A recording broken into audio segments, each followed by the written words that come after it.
جو مذہب پہ چلنے والے ہیں، علماء ہیں، بزرگان دین ہیں، وہ بھی کنفیوز نہیں ہیں. وہ اللہ کو مانتے ہیں، اللہ کے نبی کو مانتے ہیں، ان کو پتہ ہے یہ اچھا ہے، یہ برا ہے، یہ کرنا ہے، یہ نہیں کرنا. ان کی بھی ایک منزل ہے. کبھی برائی ہو جائے تو توبہ کی کوشش کرتے ہیں کہ غلط ہو گیا، اس کو صحیح کرنا ہے. یہ جو بیچ کے لوگ ہیں نا، جو زیادہ تر دنیا میں وہی ہیں، یہ کنفیوز ہیں کہ کرنا ہے کیا ہمیں. اور اس کنفیوژن کی وجہ سے بہت سارے مسائل کھڑے ہو رہے ہیں. میں اکثر اس کی ایک مثال دیتا ہوں کہ آپ کو گاڑی میں بٹھا دیا گیا اور آپ کو پتہ ہی نہ ہو کہ یہ بس جا کہاں رہی ہے، تو کبھی تو آپ کو خوشی ہوگی کہ شاید اچھی جگہ جا رہی ہو، کچھ دیر میں آپ پہ غم کے اثرات ہوں گے، یار پتہ نہیں کہاں جا رہا ہے. تو اس قسمہ پرسی کی حالت کو قرآن نے یعمہون سے تعبیر کیا ہے کہ جو لوگ مذہب کو مکمل فالو نہیں کرتے، یعمہون، وہ وادیوں میں حیران سرگردان گھومتے ہیں، بھٹکتے ہیں.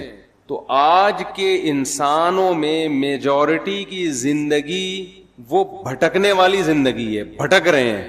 مجھے آپ ایک بات بتاؤ کہ کسی کام کی پلاننگ کام کرنے کے بعد کی جاتی ہے یا کام کرنے سے پہلے کی جاتی ہے؟ پہلے کی جاتی ہے نا. مثال کے طور پر آپ نے ناظم آباد میں، نیا ناظم آباد میں، ماشاءاللہ بڑا اچھا لگا مجھے، یہاں کے بڑا اچھا بنا ہوا ہے، پہاڑے وہاڑے بڑے پیارے لگ رہے ہیں. نیا ناظم آباد میں آپ نے پلاٹ خریدا کہ میں گھر بناؤں گا، بغیر نقشے کے آپ نے اس میں گھر تعمیر کرنا شروع کر دیا. بنانے کا مقصد ہے اس میں بیوی بچے رہیں گے، یہی شریف لوگوں کا یہی مقصد ہوتا ہے. اب مزدوروں کو بلا کے آپ نے کہا یہاں دیوار کھڑی کر دو، یہ ایک کھانچا ایسا بنا دو، اور مقصد ہے بیگم کو خوش کرنا کہ میں اسے اچھا گھر بنا کے دوں گا، میری وائف خوش ہو جائے گی، بھائی آج آپ نے میرا دل خوش کر دیا، میرے مطلب کا گھر بنا دیا آپ نے. اس کی بنیادیں آپ نے ڈال دی، سریا ڈال دیا، اب دیواریں کھڑی ہونا باقی ہیں. بنیاد مضبوط ہو گئی، بیگم صاحبہ کو آپ نے وزٹ کرایا، بیگم کو آپ نے بتایا یہ گھر ہے. اس نے کہا یہ کیا بن رہا ہے؟ آپ نے کہا یہ کچن ہے. اس نے کہا کچن تو یہاں ہونا ہی نہیں چاہیے. کچن کہاں ہونا چاہیے؟ کچن تو وہاں ہونا چاہیے. یہ کیا بنا دیا جی؟ یہ کس چیز کی بنیاد ہے؟ یہ واش روم کی ہے. ارے یہ واش روم ایگزاسٹ کہاں ہوگا؟ یہ تو جب ہم ایگزاسٹ فین چلائیں گے یہ تو ساری ہوا اور بدبو کہاں آئے گی؟ کمرے میں آئے گی یا کچن میں آئے گی. یہ کیا کر دیا آپ نے؟ یہ کیا بنایا آپ نے؟ یہ جو اتنا بڑا سا ہے یہ ہمارا بیڈ روم ہے. بھائی آپ نے ایسی جگہ بیڈ روم بنا دیا، وینٹیلیشن کا کوئی انتظام ہی نہیں. یہ آپ نے بائی دا وے بنایا کس کے لیے؟ آپ کہیں بیگم تمہارے لیے. کہے گی مجھ سے پوچھ تو لیتے نا ایک دفعہ، جس کے لیے بنا رہے ہو اس کو نقشہ دکھا کے ایک دفعہ پوچھ تو لیتے. آپ کہیں نقشہ تو میں نے بنایا ہی نہیں. نقشہ بنتا تو میں دکھاتا نا. میں نے تو مزدوروں کو لا کے بولا ایک اینٹ یہاں رکھ دو، ادھر واش روم، ادھر کچن، یہ بس بنا دو ایسے ہی. کوئی نقشہ وقشہ نہ پاس کروایا، نہ کسی ماہر آدمی کو میں نے دکھایا، اور تعمیر میں نے کیا کر دی؟ شروع کر دی. تو بیوی کہے گی گھر تو گیا تیل لینے، مجھے تو یہ سوچ رہی ہوں کہ آپ کے ساتھ میری لائف گزرے گی بھی یا نہیں گزرے. میں تو سوچ رہا ہوں کہ ڈاکومنٹس وغیرہ بنواؤں، خلا کے، طلاق ولاق کے، کہ بندہ انسان کا بچہ مجھے نہیں لگتا. اتنا بڑا کام آپ کر رہے ہو اور بغیر پلاننگ کے، بغیر نقشہ پاس کیے، بغیر کسی ماہر سے مشورہ لیے دیواریں پینڈوؤں کی طرح لا کے رکھنا آپ نے شروع کر دی. کسی گاؤں میں تھوڑی کوئی گھر بن رہا ہے، تو نیا ناظم آباد میں بن رہا ہے. آپ نے نئے ناظم آباد کا وہ حشر کیا کہ ایسا حشر تو پرانے ناظم آباد کا نہیں ہے، بیڑا ہی غرق کر دیا. تو دنیا میں کوئی بھی عقل مند ہمیشہ کام سے پہلے پلاننگ کرتا ہے، کام کے بعد پلاننگ نہیں کرتا، کیونکہ اب پلاننگ کا ٹائم ختم ہو گیا. ہماری زندگی ایک عمارت کی طرح ہے. جب ہم پیدا ہوتے ہیں اس میں ہماری مرضی نہیں چلتی، ہمارے بنانے والا ہمیں جب چاہے وہ ہمیں زندگی کی نعمت سے نواز دیتا ہے. اس میں ہماری پلاننگ کا دخل نہیں ہے. اگر اللہ ہمیں اختیار دیتا نا کب پیدا ہونا ہے آپ بتاؤ کب پیدا ہونا چاہتے ہو، تو میں پلاننگ کر کے پیدا ہوتا. میں کہتا میں نبی کے دور میں پیدا ہوں گا اور مدینہ میں، اور تو ایسا ہی ہوتا نا. ہم میں سے کچھ لوگ کہتے کہ ہم نے، شکر ہے یار یہ شور بند ہوا، کچھ لوگ کہتے کہ ہم نے امریکہ میں پیدا ہونا ہے. میرا خیال ہے 99% لوگ پاکستان میں پیدا ہونے کے لیے پہلے آمادہ. یہ تو ہم پیدا ہو گئے تو بھگت رہے ہیں. یہ تو اللہ کی طرف سے ہمیں اس کے فائدے بھی ہیں. بہت سارے پاکستان میں نہیں پیدا ہوتے تو یہ اس سٹائل سے بیان تھوڑی کر رہے ہوتے ہم. اور نہ آپ سن رہے ہوتے. کچھ فائدے بھی ہیں. خیر, پیدا ہم اپنی مرضی سے نہیں, کس نے پیدا کیا؟ اللہ نے. هل اتى على الانسان حين من الدهر لم يكن شيئا مذكورا. اللہ کہتے ہیں بہت طویل عرصہ انسان پر, کروڑوں اربوں سال ایسے گزرے ہیں جب تمہارا کوئی وجود تھا ہی نہیں, کچھ بھی نہیں تھے. ہم نے اپنی قدرت سے تمہیں حیات دی ہے. کوئی ڈاروین کے نظریے کی پیداوار نہیں ہے ہم لوگ کہ بندر سے ترقی کرتے کرتے انسان بن گئے. یہ بکواس ہے, فضول بات ہے. بندر کھربوں سال بعد بھی بندر کا بندر ہی رہے گا, وہ نہیں چینجنگ آئے گی اس میں. ایک لوہا کہیں پڑا ہوا کھربوں سال میں تیر یا کمان بن سکتا ہے وہ؟ تو ایک سیل انسان کیسے بن گیا؟ اور میں ڈاروین مجھے ملا اکیلے میں اس سے کہوں گا کہ ہمارے آباء و اجداد اگر بندر تھے تو دم کہاں گئی ہماری؟ یا تو دم دو یا دم کے پیسے چاہیے ہمیں. چیز تم نے غائب کر دی یار, پوری دم غائب کر دی اور اس کے پیسے بھی نہیں دے رہے. تو ڈاروین نہیں بولا ہے نا کہ دم تھی غائب ہو گئی ہے. تو قرآن کہتا ہے کہ کروڑوں کھربوں سال انسان پر ایسے آئے ہیں کہ وہ قابل تذکرہ چیز نہیں تھا. انا خلقنا, ہم نے بنایا اپنی قدرت سے, اپنے ارادے سے. تو ہمیں پیدا کس نے کیا ہے؟ اللہ نے. اس میں ہماری پلاننگ کا کوئی دخل نہیں ہے. اس کے بعد ہم ماں کی چھاتیوں سے دودھ پیتے ہیں, ہمارے ماں باپ ہمیں پالتے ہیں, پوستے ہیں, بڑا کرتے ہیں. اس میں ہمارے والدین کی پلاننگ کا دخل ہوتا ہے, ہماری اپنی پلاننگ کا دخل نہیں ہوتا. تبھی تو حدیث میں آتا ہے, نبی صلی اللہ علیہ وسلم نے فرمایا, کل مولود یولد علی الفطرہ فابواہ یہودانہ او ینصرانہ او یمجسانہ. ہر بچہ نیچر پہ پیدا ہوتا ہے, اسلام پہ پیدا ہوتا ہے. اس کے والدین پلاننگ کر کے کوئی اس کو یہودی بنا دیتا ہے, کوئی مجوسی بنا دیتا ہے, کوئی عیسائی بنا دیتا ہے, اس کو اس کی نیچر سے ہٹا دیتا ہے. کوئی بچہ ماں باپ کو دیکھ کے شرابی بن جاتا ہے, کوئی چور بن جاتا ہے, نیچر سے ہٹتے ہیں.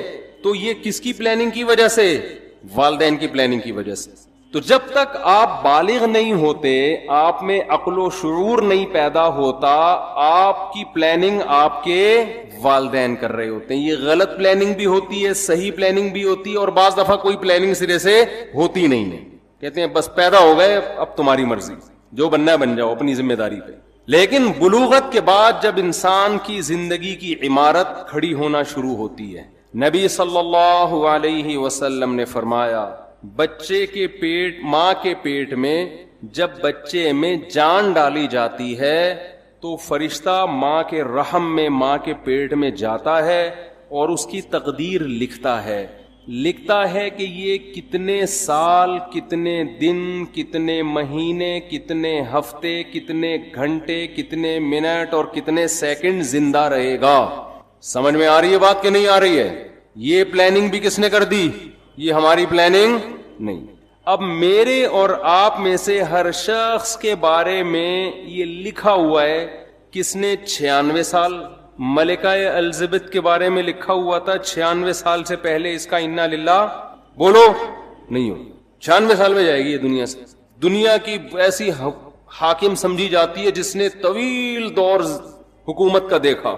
تو اللہ نے اس کی ماں کے پیٹ میں فرشتے کے ذریعے کیا لکھوایا کہ یہ 96 سال, اس کی جو موت ہوگی سن 2022 میں اور سپٹمبر کے مہینے میں فلاں تاریخ فلاں سیکنڈ. مائیکل جیکسن کے بارے میں لکھ دیا تھا کہ ان کے ارادے تو 100 سال سے زیادہ زندہ رہنے کے ہوں گے, یہ جراثیم سے ایسے بچیں گے جیسے ہماری حکومت کرپشن سے بچتی ہے. معذرت کے ساتھ الٹا ہو گیا. یعنی یہ جراثیم سے مائیکل جیکسن نے جتنا زندہ رہنے کی کوشش کی ہے نا, ایڑی چوٹی کا زور لگایا ہے, اتنا زور آج کل دنیا میں کوئی لگا سکتا نہیں ہے, اور نہ کسی کے پاس اتنے وسائل ہوتے ہیں. دیکھو میں اور آپ بھی زندہ رہنے کی کوشش کرتے ہیں. ہم کیا کر لیں گے؟ صبح تھوڑا سا جاگنگ کر لیں گے, کولیسٹرول لیول, لپڈ پروفائل کا ٹیسٹ کروا لیں گے, بھائی اتنا کولیسٹرول ہے, ہارٹ بیٹ تھوڑی چیک کروا لیں گے. اس سے زیادہ تھوڑی کوشش. کھائیں گے تو وہی پراٹھے, وہی انڈے پراٹھے پھوڑیں گے, وہی گھی, چربی اور وہی سب اوٹ پٹانگ چیزیں, گٹکے, پان, تمباکو, سگریٹ. مرنے لگیں گے, تھوڑا چیک اپ کرائیں گے ڈاکٹر صاحب. اس سے زیادہ کوئی کوشش کرتا ہے ہم میں؟ لیکن مائیکل جیکسن نے جو کوشش کی تھی نا زندہ رہنے کی, وہ میں اور آپ کی سوچ جہاں ختم ہوتی ہے نا, مائیکل جیکسن کی زندہ رہنے کی خواہش وہاں سے شروع ہوتی تھی. انسان کے آرگن خراب ہونے کا خطرہ ہوتا ہے نا, کڈنی فیل ہونے کا خطرہ. اس نے کیا کیا تھا, کڈنی پہلے سے بک کرایا ہوا تھا. مثال کے طور پر ان کا کوئی 70 بھائی ہوں گے انگریزوں کے, فرض کرو انگریزوں کے کوئی 70 بھائی ہوں گے. اس نے 70 بھائی سے ایگریمنٹ کیا کہ اگر میرا کڈنی خراب ہوا تو فوراً آپ کو اپنا کڈنی مجھے ڈونیٹ کرنا ہے. اس کے منتھلی اتنے پیسے آپ کے اکاؤنٹ میں, لاکھوں روپے. کڈنی کو اس نے سیو کیا کہ اگر میرا اول تو کڈنی خراب نہیں ہونے دے رہا, گردہ خراب نہیں ہونے دے رہا, لیکن یہ بھی کہ اگر میرا گردہ خراب ہوا تو یہ وسیم کی ذمہ داری ہے کہ وہ اپنا گردہ مجھے دے گا. وسیم بھائی بھی لاکھوں روپے مہینے کے کھا رہے ہیں کہ اس امید پہ کہ انشاءاللہ اس کا گردہ خراب ہونے والا نہیں ہے. وہ گھنے بن کے پھوڑ رہے ہیں. اگر وہ سچی مچی کے وسیم ہوتے ہیں نا, ہمارے والے 70 بھائی وسیم بھائی, یہ کردار ہیں, کیریکٹر ہیں. کوئی وسیم بھائی بیٹھے ہوں تو پیشگی معذرت, یہ تو کیریکٹر ہے نا. نارمل نام تو یہی ہوتے ہیں نا, 70, وسیم, عدنان, سمی, اس طرح کے نام ہوتے ہیں لوگوں کے. تو وہ مائیکل جیکسن نے زندہ رہنے کی لالچ میں ایڑی چوٹی کا زور لگا لیا. وہ ہاتھوں میں گلوز پہنتا تھا کہ اگر میں کسی سے ہینڈ شیک کروں گا تو کسی کے جرم میرے ہاتھ میں منتقل نہ ہو. ہم تو کورونا میں احتیاط نہیں کر رہے تھے, بغیر کورونا کے اتنی احتیاط کر رہا تھا. لیکن اسے یہ معلوم نہیں تھا کہ مائیکل جیکسن جب اپنی ماں کے پیٹ میں تھا تو فرشتے نے لکھ دیا تھا کہ اس کا ایک بہت بڑا پروگرام ہونے والا ہوگا جس میں اس کی کروڑوں روپے کی ارننگ ہونے کی امید ہوگی, کروڑوں روپے کے ٹکٹ فروغ ہوں گے. اس سے بہتر پروگرام اس کا اس سے پہلے کبھی نہیں ہوا ہوگا, اور یہ بڑی امیدوں میں ہوگا کہ اب میرا پروگرام آنے والا ہے. اس کے لیے پریکٹس کر رہا ہوگا, اس کے لیے جشن منایا جا رہا ہوگا, اور ایک دن یہ اسی امید پہ رات کو سوئے گا. اس کی عمر ہوگی 50 سال, اور صبح پولیس بھی اس کو اٹھائے گی تو پولیس سے بھی یہ نہیں اٹھے گا. ظاہر ہے آپ کو پتا ہے جب پولیس اٹھائے اور بندہ نہ اٹھے, یہ ممکن ہے, یہ جبھی ممکن ہے جب بندہ مر چکا ہو, ورنہ پولیس تو اچھے اچھوں کو اٹھا لیتی ہے. تو وہ ایسا سویا مائیکل جیکسن 50 سال کی عمر میں کہ ہمارے یہاں گٹکے کھا کے لوگ 60 کراس کر لیتے ہیں, یہ نا جراثیم کو گلے لگا کے بھی 60-70 نکال لیتے ہیں. کولیسٹرول کو لے کے چل رہے ہوتے ہیں, کڈنی دونوں فیل ہو چکے ہیں, چل رہے ہیں. میں تو دیکھتا ہوں نا کینسر کے مریض 15-20 سال سے گھسیٹ رہے ہیں, جو صحیح بندہ ہو رہا ہے وہ مر رہا ہوتا ہے.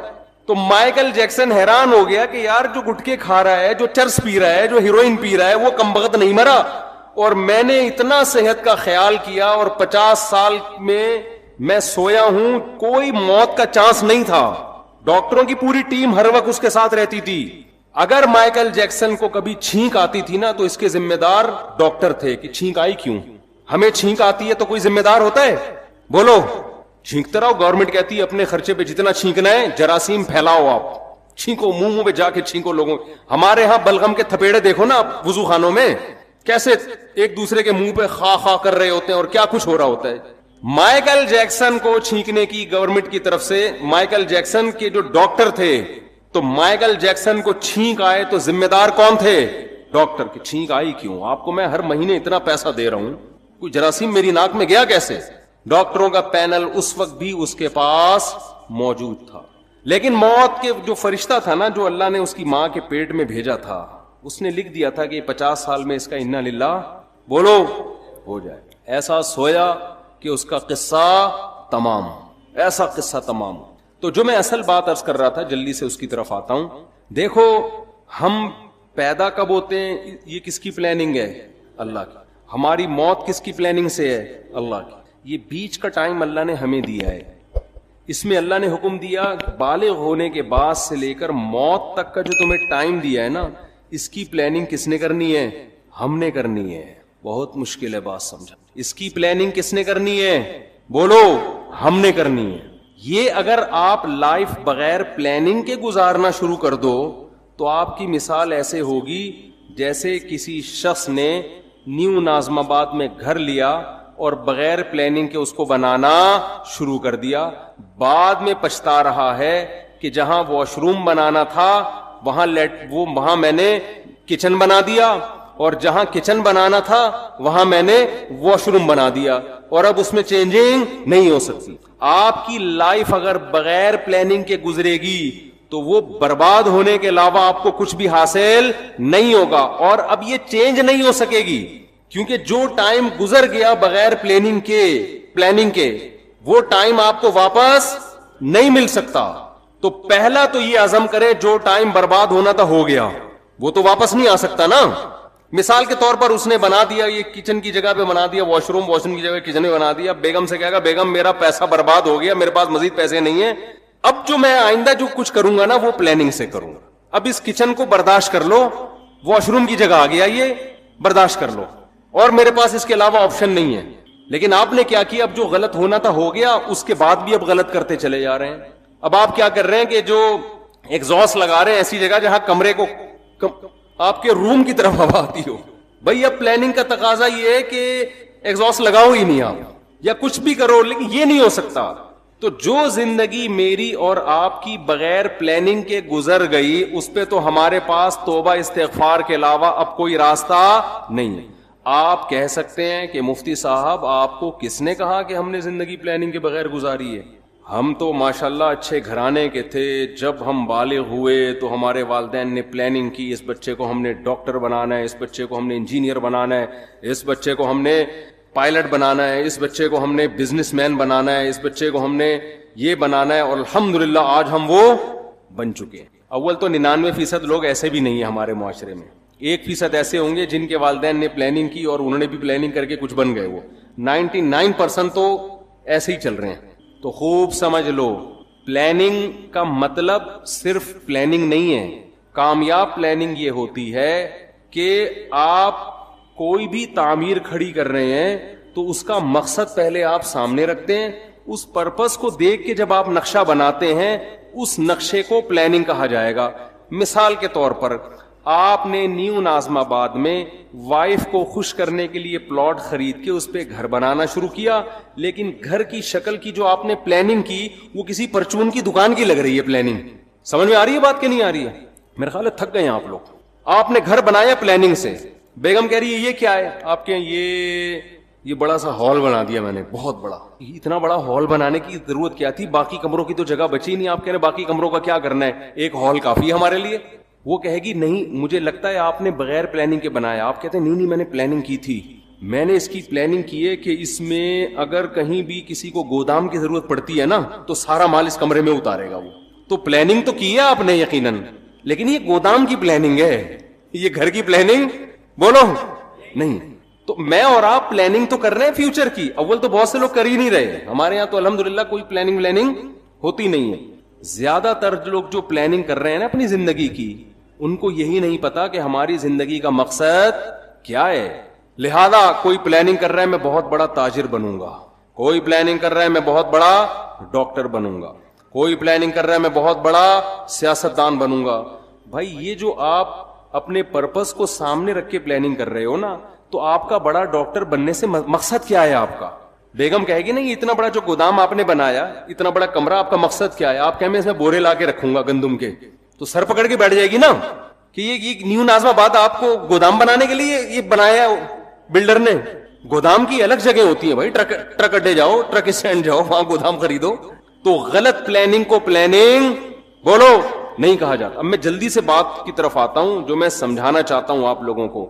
بعض دفعہ بات مختصر ہوتی ہے, اس کی تمہید ذرا لمبی ہو جاتی ہے. دیکھو اگر ہم کافر ہیں, اللہ نہ کرے غیر مسلم ہیں, تو ہمیں اپنی زندگی کا مقصد تلاش کرنے کی ضرورت بولو نہیں. پھر ہم جس چیز کو چاہیں ہدف بنائیں, اس کو سامنے رکھ کر اپنی لائف کی پلاننگ کریں. جیسے انگریز ایک ہدف متعین کرتا ہے مجھے یہ بننا ہے, ان کے ہاں یہ بھی ہدف ہوتا ہے کہ میں نے ماؤنٹ ایوریسٹ کی چوٹی پہ چڑھنا ہے. پوری زندگی کا ان کا ٹارگٹ ہی یہی ہوتا ہے کہ میں نے کیا کرنا ہے, میں نے ماؤنٹ ایوریسٹ کی چوٹی سردیوں میں عبور کرنی ہے. تو کئی سال وہ اسی پلاننگ کے تحت اپنی باڈی کو بناتے رہتے ہیں. یہ ان کا ہدف ہے. اگر کوئی چڑھ جائے اس پہاڑی پر کامیاب ہو گیا, نہیں چڑھ سکے تو کیا کہتے ہیں, ناکام ہو گیا. بناتے ہیں کہ میں نے میڈیکل سائنس کی فیلڈ میں ترقی کرنی ہے, بعض کہتے ہیں میں نے بہترین سائنٹسٹ بننا ہے. ہم یہ دیکھتے ہیں کہ جو لوگ مذہب کو نہیں مانتے ان کا ایک ہدف ہوتا ہے. اصل بات جو میں عرض کر رہا ہوں, جب تک آپ کے سامنے اپنی لائف کا ہدف نہیں ہوگا کہ میرا اس زندگی سے مقصد کیا ہے, اس وقت تک آپ اپنی زندگی کو پلان نہیں کر سکتے. آپ کی زندگی بے ڈھنگی ہوگی. اب مقصد کیا ہونا چاہیے؟ ایک مقصد ہے کافر کا, غیر مسلم کا. غیر مسلم کا لائف سے مقصد زندگی برائے زندگی, لائف کو انجوائے کرنا, اس کے علاوہ اس کا کوئی ہدف نہیں ہوتا. اگر آپ اللہ کو, کریٹر کو, خدا کو اپنی ڈکشنری سے نکال دیتے ہو تو پھر آپ کو یہ حق حاصل ہے کہ آپ اپنی زندگی کا مقصد خود متعین کرو. سمجھ رہے کہ نہیں سمجھ رہے؟ پھر آپ اپنی زندگی کا مقصد خود متعین کرو, کیونکہ اللہ کو اگر آپ نے نکال دیا, اس کا مطلب کیا ہوا کہ ہم پیدا ہوئے ہیں اللہ کے ارادے سے نہیں, ایک اتفاقی واقعہ ہوا, ہم پیدا ہو گئے. ہم مرتے ہیں اللہ کے ارادے سے نہیں, اتفاق ہوتا ہے. ان ہی الا حیاتنا الدنیا نموت ونحیا وما یہلکنا الا الدہر. نبی کے دور میں جو ایتھیسٹ تھے وہ کہتے تھے کہ یہ دنیا کی زندگی ہے جس میں ہم مرتے بھی ہیں جیتے بھی ہیں, یہ خدا کے تصرفات نہیں ہیں, یہ زمانے کے تصرفات ہیں. زمانے میں ہوتا ہے موت بھی ہے, زندگی بھی ہے, اور پھل پھول بھی پیدا ہوتے ہیں, کوئی خوشی کی زندگی, کوئی غم کی زندگی. تو اگر میرے اور آپ کا بھی خدا نخواستہ یہ نظریہ ہے تو میرے بھائی ہمیں پھر اپنی زندگی کا ہدف تلاش کرنے کی ضرورت, خدا سے پوچھنے کی ضرورت نہیں ہے. پھر ہماری مرضی, ہم جس چیز کو ہدف بنا لیں. کیا خیال ہے, غلط تو نہیں کہہ رہا میں؟ پھر ہماری مرضی, پھر میں خود فیصلہ کروں گا میں نے کیا بننا ہے, پھر میری مرضی. میں کہوں یار میں نے ڈاکٹر بننا ہے, میں نے انجینئر بننا ہے, میں نے سائنٹسٹ بننا ہے, میں نے یہ بننا ہے, میں نے وہ بننا ہے, میں نے کچھ بھی نہیں بننا, میں نے ویسے انجوائے کرنا ہے لائف کو. بعض لوگوں کا یہی ہوتا ہے کچھ بھی نہیں بننا, انجوائے کرنا ہے بس. وہ میں ایک چٹکلا اکثر سناتا ہوں نا, آپ لوگ نئے ناظم آباد کے نئے نئے لوگ ہیں. وہ ایک نوجوان جو ہے سمندر کے کنارے لیٹا ہوا اور سگریٹ کے کش لے رہا ہے. ایک بوڑھے میاں گئے, ذرا اسپیڈ میں سنا دیتا ہوں کیونکہ کئی دفعہ لوگ سن چکے ہیں. تو ایک بوڑھے میاں گئے اس نوجوان کو سمجھانے لگے, بیٹا تم اپنا ٹائم ویسٹ کر رہے ہو, کچھ کر کیوں نہیں لیتے؟ اس نے کہا انکل کیا کروں؟ بیٹا میٹرک کر لو. اس نے کہا 10 سال لگیں گے میٹرک میں. پھر کیا کروں؟ بیٹا پھر انٹر کر لینا 2 سال میں. 12 سال ہو گئے جی انکل, پھر کیا کروں؟ پھر بیٹا بی اے کر لینا.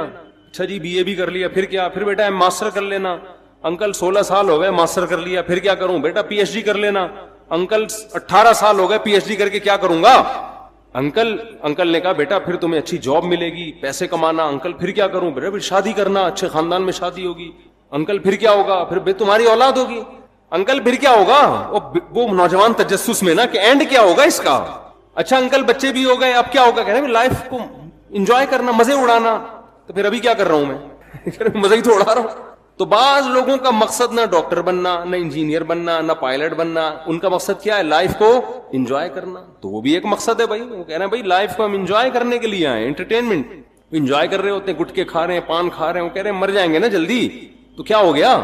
ہم مزے اڑا کے جلدی مرنا چاہتے ہیں, اس میں کیا کون سی ٹینشن کی بات؟ ہماری مرضی, ہماری لائف ہے. ہم چرس پی کے مرے, ہم ہیروئن پی کے مرے, ہم مر رہے ہیں نا, آپ کو کیا تکلیف ہے؟ یہ غیر مسلموں کی قسمیں بتا رہا ہوں میں آپ کو.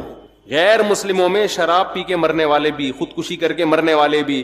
خودکشی کرنے والے کو آپ یہ نہیں کہہ سکتے کہ یہ حرام ہے, اس پہ گناہ ملتا ہے. وہ کہتا ہے گناہ کیا ہوتا ہے؟ میرا جسم ہے, میری مرضی, میں کھمبے سے چپک کے مروں, میں کھمبے سے لٹک کے مروں. میں جب اس دنیا میں ٹینشن میں ہوں تو ٹینشن ریلیز کرنے کا میرے پاس موت کے علاوہ کوئی راستہ نہیں ہے, تو میں مر رہا ہوں نا, کیا تکلیف ہو رہی ہے؟ تو اگر آپ مذہب کو اپنی زندگی سے نکال دیتے ہیں تو آپ بہت ساری ٹینشنوں سے کیا ہو جاتے ہیں؟ بظاہر آزاد ہو جاتے ہیں. بظاہر آزاد ہوتے ہیں, حقیقت میں تو ٹینشنوں میں عذاب میں پڑ جائیں گے آپ. تو پھر آپ کو ہدف خود بنانے کی اجازت ہے کہ آپ متعین کریں میری لائف ہے, میری مرضی ہے, میں خود فیصلہ کروں گا میں نے فیوچر میں کیا بننا ہے. یہ بھی فیصلہ کروں گا کہ کیا بننا ہے, یہ بھی فیصلہ کروں گا کہ کچھ بننا بھی ہے کہ نہیں بننا, ویسے ہی رہنا ہے. ہم جب 4تھی کلاس میں تھے نا تو ہماری ٹیچر نے سب بچوں سے پوچھنا شروع کیا کہ کون کیا بنے گا. ایک بچے سے پوچھا, اس نے کہا ڈاکٹر. مجھ سے پوچھا, میں نے کہا پائلٹ. بچوں کو اس وقت پائلٹ بننے کا بہت شوق ہوتا تھا, سب سے وہ پوچھ رہی تھی. ایک لڑکا بڑا شرارتی تھا, اس سے پوچھا بیٹا تم بڑے ہو کر کیا بنو گے؟ کہتا دولہا بنوں گا میں. اس نے کیا کہا؟ اس وقت تو ہم سب کو اس پہ ہنسی آئی, لیکن بات یہ ہے کہ جب آپ نے لوگوں پہ چھوڑ دیا کیا بننا ہے تو کہہ رہے ہیں مجھے سب سے زیادہ مزہ کس میں آئے گا؟ دولہا بننے میں. میں دولہا ہی بنوں گا, میرا ہدف ہی دولہا بننا ہے. اس وقت تو یہ بات ہمیں سمجھ میں نہیں آتی تھی, لیکن جب ہم آج 50 سال کے ایسے لڑکے دیکھ رہے ہیں نا جو دولہا بننے کی خواہش میں ترس رہے ہیں, جو دولہا بن ہی نہیں پا رہے بیچارے اپنی حرکتوں کی وجہ سے, تو پھر مجھے وہ یاد آتا ہے کہ یہ دولہا بھی خوش قسمت لوگ بنتے ہیں. اور خواتین کے ساتھ پیش کی معذرت, بار بار دولہا بننے کی سعادت یہ بہت ہی خوش قسمت لوگوں کو ملتی ہے. اللہ تعالیٰ حفاظت میں رکھے. تو اب مجھے ایک بات بتاؤ کہ یا تو آپ ادھر ہو جاؤ انگریز کی طرف, ان کا ہدف وہ خود متعین کرتے ہیں.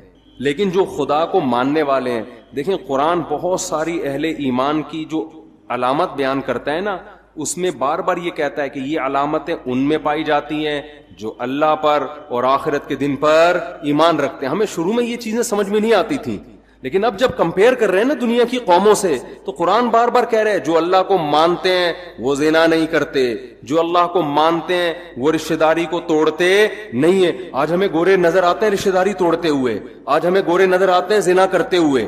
جو اللہ کو مانتے ہیں وہ شراب نہیں پیتے، جو اللہ کو مانتے ہیں وہ سود نہیں کھاتے، جو اللہ کو مانتے ہیں وہ نماز پڑھتے ہیں. آپ کو گوروں میں 20 خوبیاں نظر آئیں گی. ہر بات شروع کرنے سے پہلے 20 دفعہ تھینک یو، بات ختم کرنے کے بعد 20 دفعہ تھینک یو. بہت ساری خوبیاں ہیں. نماز پڑھتے ہوئے وہ نظر نہیں آئیں گے، رشتوں کو جوڑتے ہوئے وہ نظر نہیں آئیں گے. وہ تو باپ جیسا قریب ترین رشتہ بڑھاپے میں اس کا اولڈ ہاؤس میں گزرتا ہے اس کا. تو قرآن نے بڑا فرق کیا ہے ماننے والے اور نہ ماننے والے. تو پہلا تو آپ فیصلہ کرو کہ ہم ماننے والوں میں ہیں یا نہ ماننے والوں میں. ہم اگر ماننے والوں میں ہیں تو آپ کو اپنا زندگی کا ٹارگٹ خود متعین کرنے کی اجازت نہیں ہے. پھر یہ خدا نے جو بتایا اس پہ، اس پرپس پہ آپ کو کام کرنا پڑے گا جو اللہ نے بتایا ہے. تو پہلے تو یہ کلیئر کریں. دیکھو بات کہاں سے شروع ہوتی ہے، جلدی جلدی سمیٹتا ہوں. یہ ٹاپک میں بار بار ریپیٹ کرتا ہوں لیکن ضرورت ہے لوگوں کی. ایک فیصلہ کرو، ہمیں کسی نے بنایا ہے یا ہم خود سے بنے ہیں.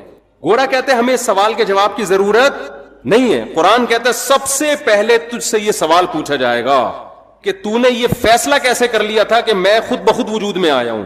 یہ فیصلہ تو نے کیسے کر لیا تھا؟ اللہ نے ہمیں آزاد نہیں چھوڑا. ہمیں اپنے رب کے وجود پر، اس کی توحید پر ایمان لانا پڑے گا. یہ آپشنل نہیں ہے. اگر نہیں ایمان لائے، اللہ کہتے ہیں ہمیشہ کے لیے جہنم کی آگ اور اس کے ایندھن بنا دوں گا میں تمہیں. اللہ کے لیے سب سے امپورٹنٹ سوال اور سب سے امپورٹنٹ نظریہ ہماری زندگی میں یہ ہے کہ ہم اس کے وجود کو تسلیم کرتے ہیں یا نہیں کرتے. یہ سوال سائنسدانوں کے لیے اہم نہیں ہے، یہ سوال ڈاکٹروں کے لیے اہم نہیں ہے، یہ سوال گوروں کے لیے اہم نہیں ہے. دیکھیں کچھ سوال کسی کے لیے اہم ہوتے ہیں، کسی کے لیے امپورٹنٹ نہیں ہوتے. مثال کے طور پر آپ جس گھر میں رہتے ہو، آپ کی بیوی کے لیے سب سے امپورٹنٹ چیز کیا ہے کہ آپ اس کا شوہر اس بیوی کو بیوی سمجھتا بھی ہے کہ نہیں سمجھتا. آپ محلے والوں کے حقوق ادا کر رہے ہو، آپ دوستوں سے اچھے طرح سے مل رہے ہو، آپ کرکٹ کے بہت اچھے کھلاڑی ہو، چوکے چھکے لگا رہے ہو، لیکن گھر میں بیوی کو آ کے کہتے ہو میں نہیں مانتا آپ کو اپنی بیوی. تو ان چھکے چوکوں اور ان قوم کی خدمت کی بیوی کی نظر میں کوئی ویلیو ہوگی؟ بولو نا. وہ کہے گی میری نظر میں تو 2 ٹکے کا انسان نہیں ہے، میں تیرے گھر رخصت ہو کے آئی ہوں، میرا تیرے سے رشتہ ہے، تو مجھے اپنی مان تو صحیح نا، میرے حقوق تو ادا کر. تو بیوی کے لیے سب سے امپورٹنٹ سوال کیا ہے شوہر کے حق میں کہ یہ شوہر مجھے اپنا مانتا ہے یا نہیں مانتا. اسی طرح خوب سمجھ لو شوہر کے لیے جب بیوی کا ایک رشتہ ہے تو اس میں سب سے امپورٹنٹ بیوی کے لیے سوال یہ ہے کہ یہ مجھے اپنا ہسبینڈ مانتی ہے یا بولو نہیں مانتی. اب آپ کی وائف اپنے ماں باپ کے ساتھ بڑا اچھا سلوک کر رہی ہے، جاب کر رہی ہے اور غریبوں کو کھانا کھلا رہی ہے، سیلاب زدگان کی مدد کے لیے خود بنفس نفیس شاپر لے کے پہنچی ہوئی ہے، بڑی خدمتیں ہو رہی ہے. جب گھر میں آتی ہے آپ سے تمیز سے بات نہیں کرتی. آپ کہتے ہیں میں تمہارا ہسبینڈ ہوں، وہ کہتی میں کنفیوز ہوں کہ پتہ نہیں آپ ہسبینڈ ہیں بھی یا نہیں ہے. میرے لیے سوال زیادہ امپورٹنٹ نہیں ہے. آپ نادرا کے سرٹیفکیٹ دکھا رہے ہو، بیگم یہ تو وہی میری تصویر لگی ہوئی ہے، یہ مفتی طارق مسعود سے نکاح پڑھوایا تھا ہم نے، اور یہ دیکھو یہ نادرا میں تمہارے ابا کا نام، یہ میرا نام، یہ پورا پراپر کام ہے، ہمارا نکاح رجسٹرڈ ہے. وہ کہتی ہے ایکچولی میرے پاس ٹائم نہیں ہے ان سب باتوں کے لیے، ایکچولی میرے پاس ان سب باتوں کے لیے ٹائم نہیں، میرے لیے سوال زیادہ امپورٹنٹ ہے ہی نہیں، میرے پاس تفتیش کا ٹائم ہی نہیں. میں ڈاروین کے نظریے کو مانتی ہوں. ڈاروین کیا کہتا ہے کہ اتفاق سے وجود میں آ گیا، تو اتفاق سے آپ ہمارے گھر میں آ گئے، دیکھنے میں شوہر لگ رہے ہیں آپ. اب اس تفتیش میں جانا کہ یہ ڈاروین کا نظریہ ٹھیک تھا غلط تھا، میں اتفاقی چیزوں کی قائل ہوں. سائنس سے ثابت کرو کہ تم میرے ہسبینڈ ہو. سائنس سے کوئی ثابت کر سکتا ہے؟ کسی کا باپ بھی ثابت نہیں کر سکتا. کوئی لیبورٹری ٹیسٹ سے کہ یہ اس کا ہسبینڈ ہے کوئی کر سکتا ہے؟ بولو نا کیا ہو گیا؟ سائنس سے کہاں سے ثابت ہوگا بھائی؟ یہ تو گواہوں سے ثابت ہوگا. گواہ کہیں گے آپ کے نہیں میں سائنس کا اسٹوڈنٹ ہوں، میں سائنس کے بغیر نہیں مانتا. نیوٹن کا کوئی قانون پیش کرو کہ وسیم میرا شوہر ہے، تو ہم کیا کہیں گے؟ سائنس کو غلط جگہ فٹ کر رہی ہے بھائی تو. یہی سوال نا آج کل کے لبرل لوگ کہتے ہیں سائنس سے خدا کا وجود ثابت کرو. اول تو سائنس سے بھی ہوتا ہے، لیکن ایک مثال دے رہا ہوں. اتنے ثبوت اللہ نے اپنے وجود کے دے دیے، اتنے مضبوط ڈاکومنٹس پکڑا دیے، ایک ایک چیز اس کائنات میں خدا کے وجود کی گواہی دے رہی ہے کہ یہ چیزیں خود بخود نہیں بن سکتی. اور گورا کیا کہتا ہے؟ میرے لیے یہ سوال امپورٹنٹ نہیں ہے کہ ہمیں کوئی بنانے والا ہے یا نہیں ہے. تو گورے کے لیے امپورٹنٹ نہیں ہے, میرے اور آپ کے لیے امپورٹنٹ نہیں ہے. جس خدا نے بنایا اس کے لیے سب سے امپورٹنٹ کوسچن کیا ہے کہ تم میرے وجود کو مانتے ہو یا نہیں مانتے. میں 2-3 اور مثالیں دوں. بیٹا کیا کہتا ہے؟ گلی محلے میں سب کی خدمتیں کر رہا ہے, سیلاب زدگان کی مدد کے لیے پہنچا ہوا ہے, بڑی زبردست تقریریں کر رہا ہے. گھر میں جب ابا کہتے ہیں بیٹا مجھے پانی پلا دے, مجھ سے گھٹنے میرے خراب ہو گئے, مجھ سے چلا نہیں جاتا, وہ کہہ رہے بھائی میں آپ کو کیوں پانی پلاؤں, ہر انسان کو اپنا کام خود کرنا چاہیے. کہ بیٹا میں تمہارا باپ ہوں. اب وہ کنفیوز ہے, بیٹا ابا آپ یعنی آپ میرے والد ہیں, وسیم بھائی آپ میرے کیا ہیں؟ ابا ہی کہہ دیا تو پھر تو مسئلہ ہی ختم ہو گیا نا. تو باپ کو غصہ آئے گا, بیٹا تو مجھے باپ نہیں مانتا. بیٹا کہہ رہے ابا اصل میں نے اسٹڈی اور سائنسی ترقی میں اتنا ٹائم لگایا ہے نا کہ مجھے اس سوال کے جواب کی فرصت ہی نہیں ملی کہ آپ میرے ابا ہیں یا اس تحقیق کی میرے پاس ٹائم, میں اصل میں بڑے بڑے کارنامے کر رہا ہوں. میں ابھی ایک میرا خلائی سیارہ چاند پہ پہنچنے والا ہے اور اگلا سفر میرا مریخ کی طرف, ویزا آ گیا مریخ سے میرا. یہی ہوتا ہے نا آج کل لوگوں نے سائنسدانوں کو اپنا باپ بنا لیا ہے. یار گورا اتنی ترقی کر رہا ہے, گورا اتنی بہت کر رہا ہے, بھائی اس کو مانو, کر رہا ہے, ہم اس کے منکر نہیں ہیں. خدا کے لیے یہ ترقی امپورٹنٹ بولو نہیں ہے. خدا کہتا ہے یہ امپورٹنٹ ہے لیکن پہلے کچھ اور سوال ہے, اس کے بعد امپورٹنٹ ہے. بیٹا کتنی ترقی کرے, محلے والے اس کو کندھے پہ اٹھا کے گھوم رہے ہوں. باپ کے ساتھ اگر وہ کہتا ہے میں کنفیوز ہوں کہ آپ میرے ابا بھی ہیں یا نہیں ہے, ابا کہے گا مجھے سب سے امپورٹنٹ سوال میری زندگی میں میرے لیے یہ ہے کہ تو مجھے مانتا ہے یا نہیں مانتا. جب تک اس کی تحقیق نہیں کر دیتا اس گھر میں تجھے گھسنے کی اجازت نہیں ہے. فوراً سزا دے کے نکالے گا, جائیداد سے آگ کرے گا اس کو. اب بیٹا بڑا لبرل تھا نا, وہ یونیورسٹی کا پڑھا ہوا, کہہ رہا ہے یار ابا غیر ذریعے وسیم صاحب, ابا تو نہیں کہہ رہا, غلطی سے نکل رہا ہے, یہ جو وسیم صاحب ہیں یہ ایک غیر ضروری سوال جو انسانیت کے لیے اتنا امپورٹنٹ سوال نہیں ہے. کیا ہو گیا اگر میں نے تفتیش نہیں کی, تحقیق نہیں کی, میں سیلاب زدگان کی مدد تو کر رہا ہوں نا, میں سائنس میں ترقی تو کر رہا ہوں نا. یہ ساری تقریر سے عوام متاثر ہوگی, باپ جس کا گھر ہے وہ متاثر بولو نہیں ہوگا, وہ نہیں متاثر ہوگا. تو یاد رکھو جو کریٹر ہے نا, جس نے ہمیں بنایا ہے, کاش یہ بات ہماری کھوپڑیوں میں بیٹھ جائے. آج اس ایجوکیشن نے ہمیں خدا کے قریب لانے کے بجائے خدا سے دور کر. ہم ایجوکیشن کے خلاف نہیں ہیں, خوب سمجھ لو, جتنی ایجوکیشن مسلمانوں میں ہے اس سے ڈبل کی ضرورت ہے, لیکن کچھ کانسیپٹ آپ کو کلیئر کرنا ضروری ہے. تو خدا کے لیے, ہمارے بنانے والے کے لیے, ہماری زندگی میں سب سے امپورٹنٹ سوال کیا ہے کہ تم مجھے مانتے ہو یا نہیں مانتے. اللہ کہتے ہیں فیصلہ کرو میری نشانیوں میں غور کر کے, میں نے اتنے ڈاکومنٹس رکھ دیے ہیں کہ تمہیں مجھے ماننا پڑے گا. نو کا آپشن میں نے کیا کر دیا ہے, ختم. ملیشیا میں ایک آدمی مجھے ملا, میں نے اس کو کہا تم خدا کو مانتے ہو؟ اس نے کہا میں فری تھنکر ہوں. میں یہ فرسٹ ٹائم میں نے یہ ٹرم سنی تھی, میں نے کہا یہ کیا ہوتا ہے؟ اس نے کہا میں نہ تو مانتا ہوں نہ میں نہیں مانتا. ایک تو ہوتا ہے نا خدا کو نہیں مانتا, وہ کہہ رہے میں بس فری تھنکر, یعنی کولیسٹرول فری آئل ہوتے ہیں نا, ہوتے نہیں ہیں وہ, لیکن لکھا ہوا ہوتا ہے. ہمارے ہاں وہ انڈیا سے جب وہ بند ہوا ہے نا, وہ ابے نندن کا کیس ہوا تھا, تو انڈیا والوں نے دھمکی دی تھی کہ ہم تمہارا ٹماٹر بند کر دیں گے. ٹماٹر انڈیا سے آتا تھا, تو ہمارے یہاں لوگوں نے یوٹیوب پہ ویڈیو بنا کے ڈالی, ہمارے یہاں تو ٹومیٹو کیچپ میں ٹماٹر نہیں ڈلتا یار, تم ہمارا ٹماٹر بند کر کے کیا نقصان کرو گے. تو جن ڈبوں پہ کولیسٹرول فری لکھا ہوا ہوتا ہے نا, ان ڈبوں کو فری کرانے کی ضرورت نہیں ہے. یہ لکھنے پر گورنمنٹ کی طرف سے کوئی پابندی نہیں ہے, کچھ بھی لکھ دو, کوئی بھی تصویر بنا دو. وہ پھلوں کے اس پہ جوس پہ ہوتے ہیں, ان پہ پھلوں کے تصویریں ہوتی ہیں, وہ تصویریں ہی ہوتی ہیں. وہ ایک صاحب کہتے تھے میرے ابا حلیم کی دیگ بنا کے تقسیم کیا کرتے تھے.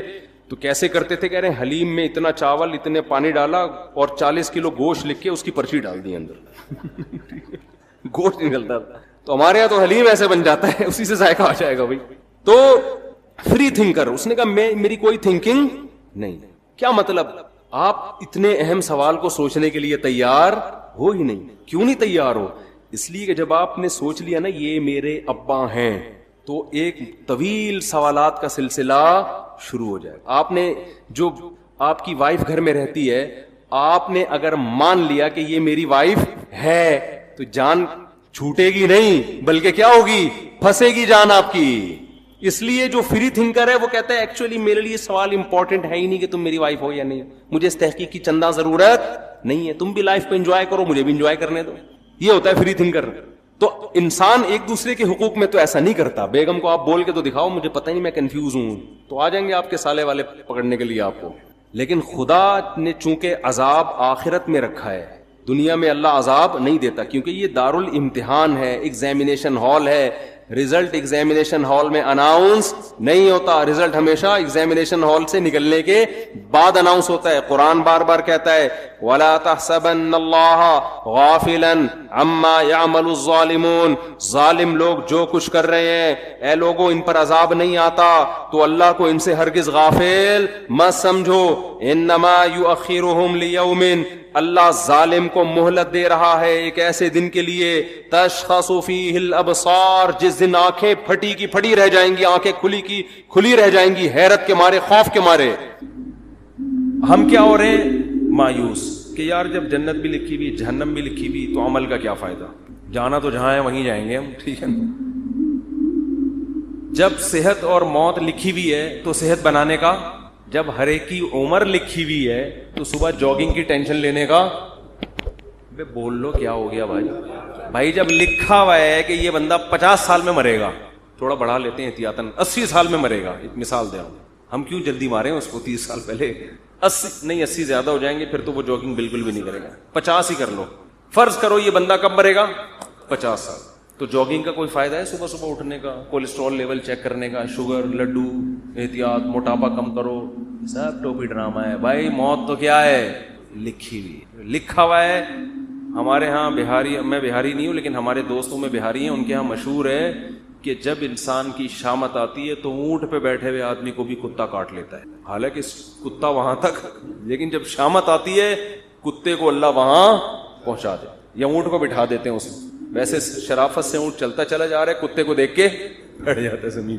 بات بالکل صحیح ہے، جب شامت آتی ہے تو ایسا ہوتا ہے. یہ تقدیر کا عقیدہ ہے کہ جو ہے وہ ہوگا، لیکن مسلمان اس تقدیر کا غلط استعمال کر رہے ہیں. غلط استعمال کیا کر رہے ہیں؟ عمل کا کیا فائدہ جب جنت جہنم لکھی ہوئی ہے. صحت بنانے کا کیا فائدہ جب صحت اور بیماری پہلے سے لکھی ہوئی ہے. کرونا کا ٹیکہ لگانے کا کیا فائدہ، ویکسین کا کیا فائدہ، وہ تو جو مرنا ہے وہ تو مرے گا. اور اللہ بھلا کرے موٹاپا کم کرنے کا کیا فائدہ. بھائی شوگر لکھی ہوئی ہے تو ایک شوگر کے مریض بیٹھے ہوئے تھے ایک ہوٹل میں، بچپن کا واقعہ ہے، وہ چائے میں چینی ڈال ڈال کے نا شہد بنا رہا ہے، پینے لگا تو کسی نے بولا بھائی تجھے شوگر ہے مرے گا. اس نے کہا ابے ان چیزوں سے کچھ بھی نہیں ہوتا. اب تک انا للہ ہو چکا ہوگا، مجھے غالب گمان یہی. ابے انسان ایک پھر کہنے لگے انسان کھاتا ہوا مرتا ہوا بھی اچھا لگتا ہے. میں نے کہا ابھی مر نہیں رہا نا اس لیے کہہ رہا ہے، جب مرنے لگے گا کہے گا یار نہ کھاتا ہوا مرتا ہوا اچھا لگ رہا ہے نہ بھوکا مرتا ہوا. مرتا ہوا کوئی بھی کسی کو اچھا نہیں لگتا، اپنے آپ کو بھی نہیں لگتا. آدمی کہتا ہے میں کیوں مر رہا ہوں. تو اسباب مسلمان اختیار نہیں کرتا یہ سوچ کے کہ کیا ہے تقدیر میں گارڈ نہیں رکھتے نا علماء. بہت سے علماء کو ہم نے دیکھا ہے اور آج کل اس کو سادگی سمجھی جاتی ہے، سمجھا جاتا ہے. ہم حضرت جی کے پاس گئے، کوئی گارڈ نہیں تھے، ڈائریکٹ گلے ملے ان سے جا کے. اتنے سادہ اللہ، اتنے نیک. بھائی اللہ بچائے، میں کسی بزرگ کو بے وقوف نہیں کہہ رہا، لیکن عمل سے تو یہی لگ رہا ہے اگر آپ مشہور ہیں اور خطرہ ہے اور آپ کے گارڈ نہیں ہے تو کیا ہے؟ بولو حماقت ہے نا یہ. کیا کراچی میں تو ایک جو جس کے نہیں بھی خطرہ ہوتا وہ بھی مر جاتا ہے. کسی بھی وقت کراچی میں کوئی کسی کی جیب میں کسی بھی ٹائم پہ بم رکھ سکتا ہے کہ نہیں رکھ سکتا. یہ آپ کو پتا ہے اتنے ہیروئنچی کہاں گئے؟ کراچی میں ہیروئنچی ایک دم غائب. مجھے نہیں پتا کہاں گئے لیکن اڑتی سنی اب اللہ ہی جانے. کہتے ہیں کہ جب شروع میں ٹارگٹ کلنگ ہو رہی تھی، بم دھماکے، تو بہت سے ہیروئنچیوں کو، واللہ عالم صحیح خبر ہے جھوٹی مجھے یقین پتا نہیں ہے لیکن سنی ہے، لیکن ایک دم سے جو ہیروئنچی شارٹ ہو گئے، توبہ تو نہیں کر سکتے اتنی جلدی کہ سارے دھل دھلا کے نیک ہو گئے ہوں، لیکن شارٹ ہو ایک دم سے ہو گئے. تو بعض خبریں اس طرح کی بھی ہیں کہ بم رکھ کے ان کو جہاں پھٹوانا تھا کہ کسی نے پیسے کھلایا بے تو یہ پڑیا لے وہاں چلا جا، وہ وہاں گیا ڈریم بندہ ہی اڑا دیا. واللہ ہو سکتا ہے جھوٹی خبر ہو. تو ان حالات میں مسجدوں میں سیکیورٹی کا انتظام بولو نہیں.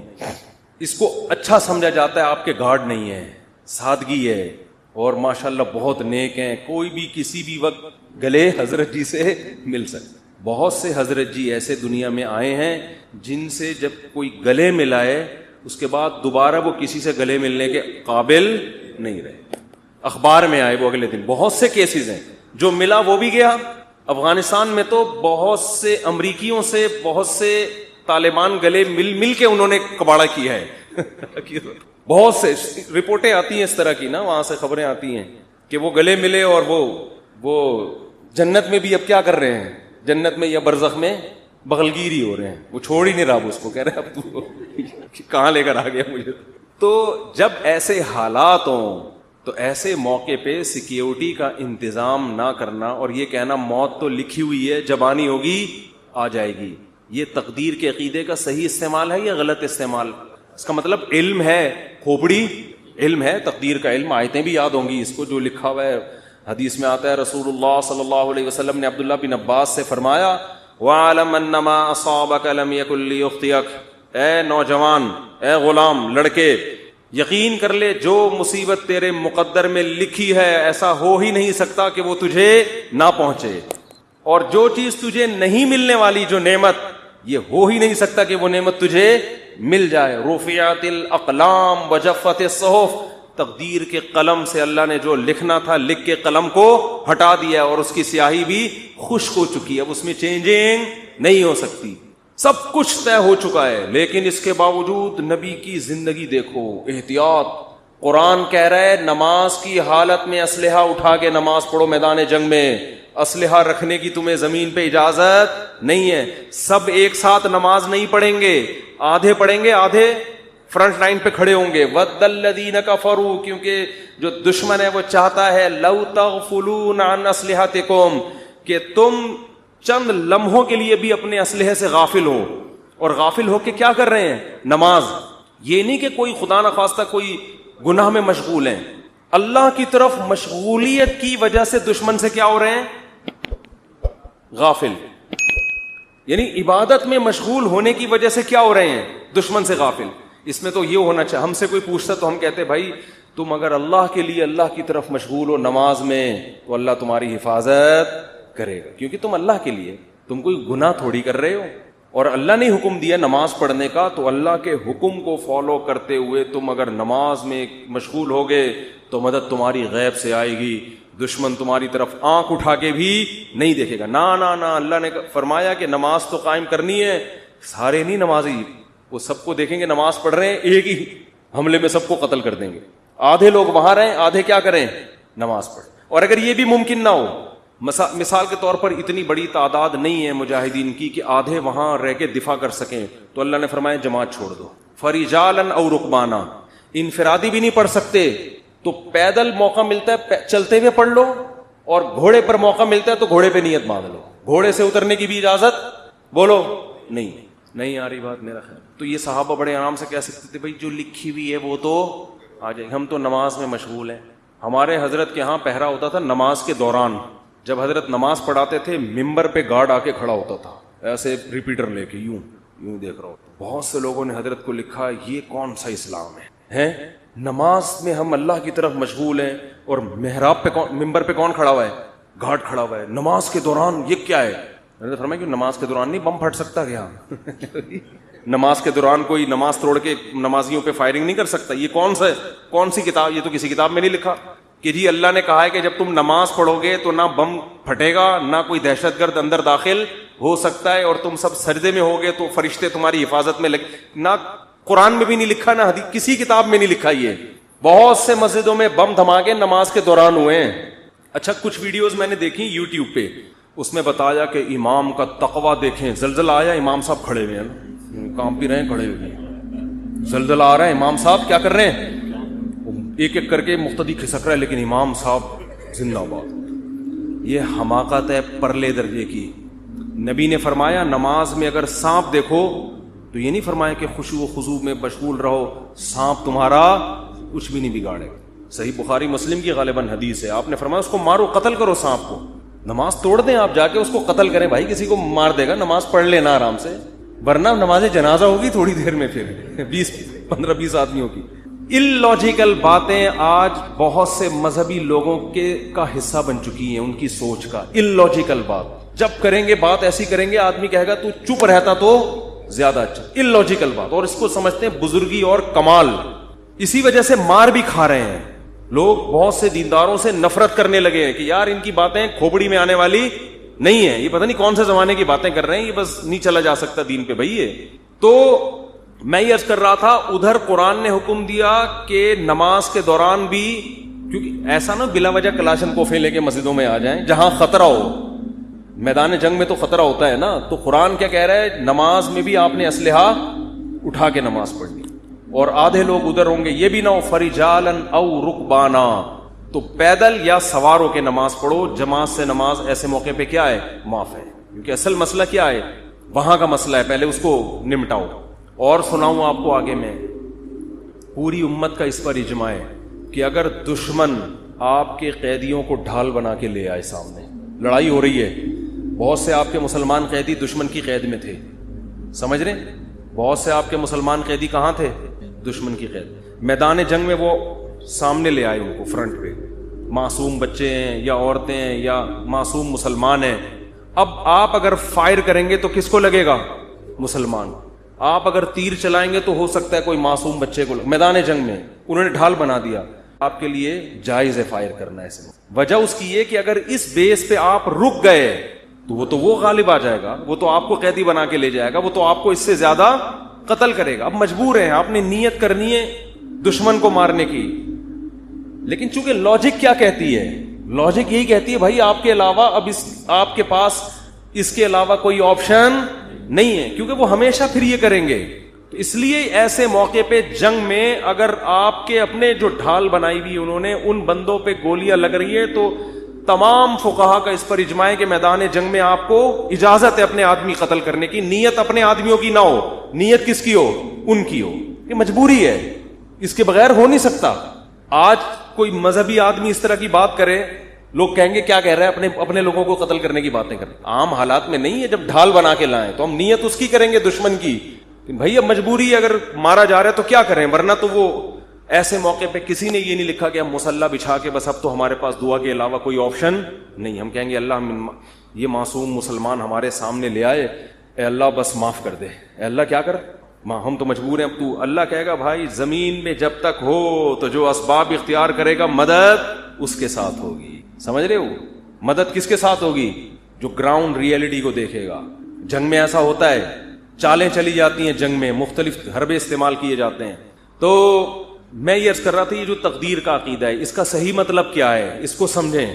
صحیح مطلب یہ ہے, کام کرنے سے پہلے آپ نے کامیابی کے تمام ذرائع, تمام وسائل, تمام اسباب بھرپور طریقے سے استعمال کرنے ہیں. سمجھ میں نہیں آ رہی بات.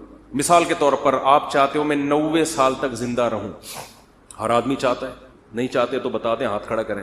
جو حضرات سبھی چاہتے ہیں, ہر آدمی چاہتا ہے میں 90 سال تک. بہت سے لوگ اس لیے بھی چاہتے ہیں تاکہ پہلی والی مرے, اللہ معاف فرمائے, غلط سوچ ہے. ان کو پتا ہوتا ہے ہماری زندگی میں اس کے مرنے کا کوئی چانس, بہت غلط سوچ ہے, یہ میں بتا دوں, لیکن ہے بعض لوگوں کی. تو ہر آدمی چاہتا ہے, عورتیں بھی مرد بھی. آپ نے کیا کرنا ہے, اور اللہ کی طرف سے بھی اجازت ہے, حدیث میں آتا ہے, مفہوم حدیث کا, مسلمان کی جو لمبی عمر ہے وہ اس کے حق میں کیا ہے, رحمت ہے. اس کی زندگی میں رمضان کے روزے زیادہ ہوں گے, اس کی زندگی میں صدقات زیادہ ہوں گے, اس کی زندگی میں زکاتیں زیادہ ہوں گی. تو اعمال کا ایک بہت لمبی عمر مسلمان اگر نیکیاں کرے اس میں تو بہت بڑی اللہ کی نعمت ہے, بہت بڑی رحمت ہے. اس کے پاس اعمال کا ذخیرہ بہت زیادہ, اس کے پاس لیلۃ القدریں زیادہ ہوں گی, اس کے پاس بقرعید کی قربانیاں زیادہ ہوں گی, بہت کچھ اس کے پاس زیادہ ہوگا.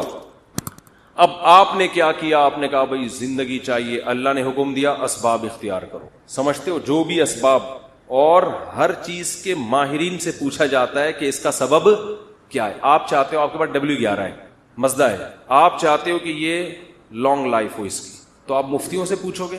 آپ کس سے پوچھو گے, میکینکس, جو مزدہ کے میکینک ہو.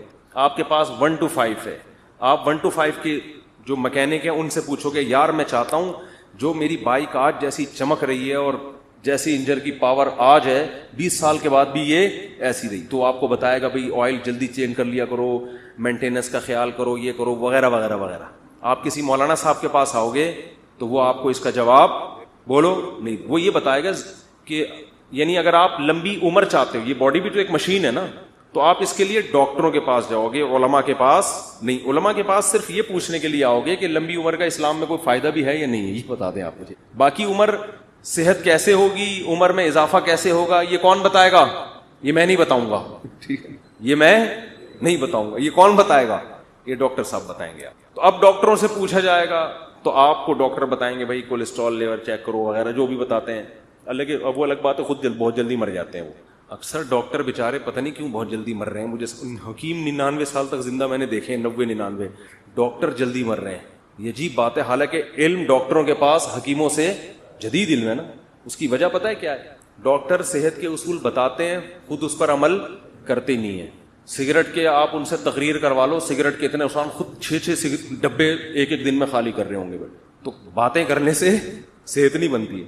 حکیموں کو ہم نے دیکھا ہے جو بیسک صحت کے اصول ہیں نا ان کو فالو کر رہے ہوتے ہیں. رات کو جلدی سونا، صبح جلدی اٹھنا، صبح لمبی واک کرنا، تھوڑا کھانا، یہ بیسک اصولوں پر 90-95 سال کے ہم نے بہت دیکھے. تو وہ بیسک اصولوں کو نا لے کے چل رہے ہوتے ہیں. خیر، تو آپ کو پتا چل گیا بھائی صحت کا یہ اصول ہے، تو آپ نے جاگنگ شروع کر دی، جم جانا شروع کر دیا، یہ بھی ہو گیا وہ بھی ہو گیا. اونٹ پہ ایک دن بیٹھے پاگل کتے نے کاٹ لیا آپ کو اور آپ کیا ہو گئے؟ مر گئے، ہسپتال میں پڑے ہیں. یہاں تقدیر کام آئے گی. اب آپ نے غم نہیں کرنا یار میں نے تو اتنا کچھ کیا، میں نے یہ، میں یوں.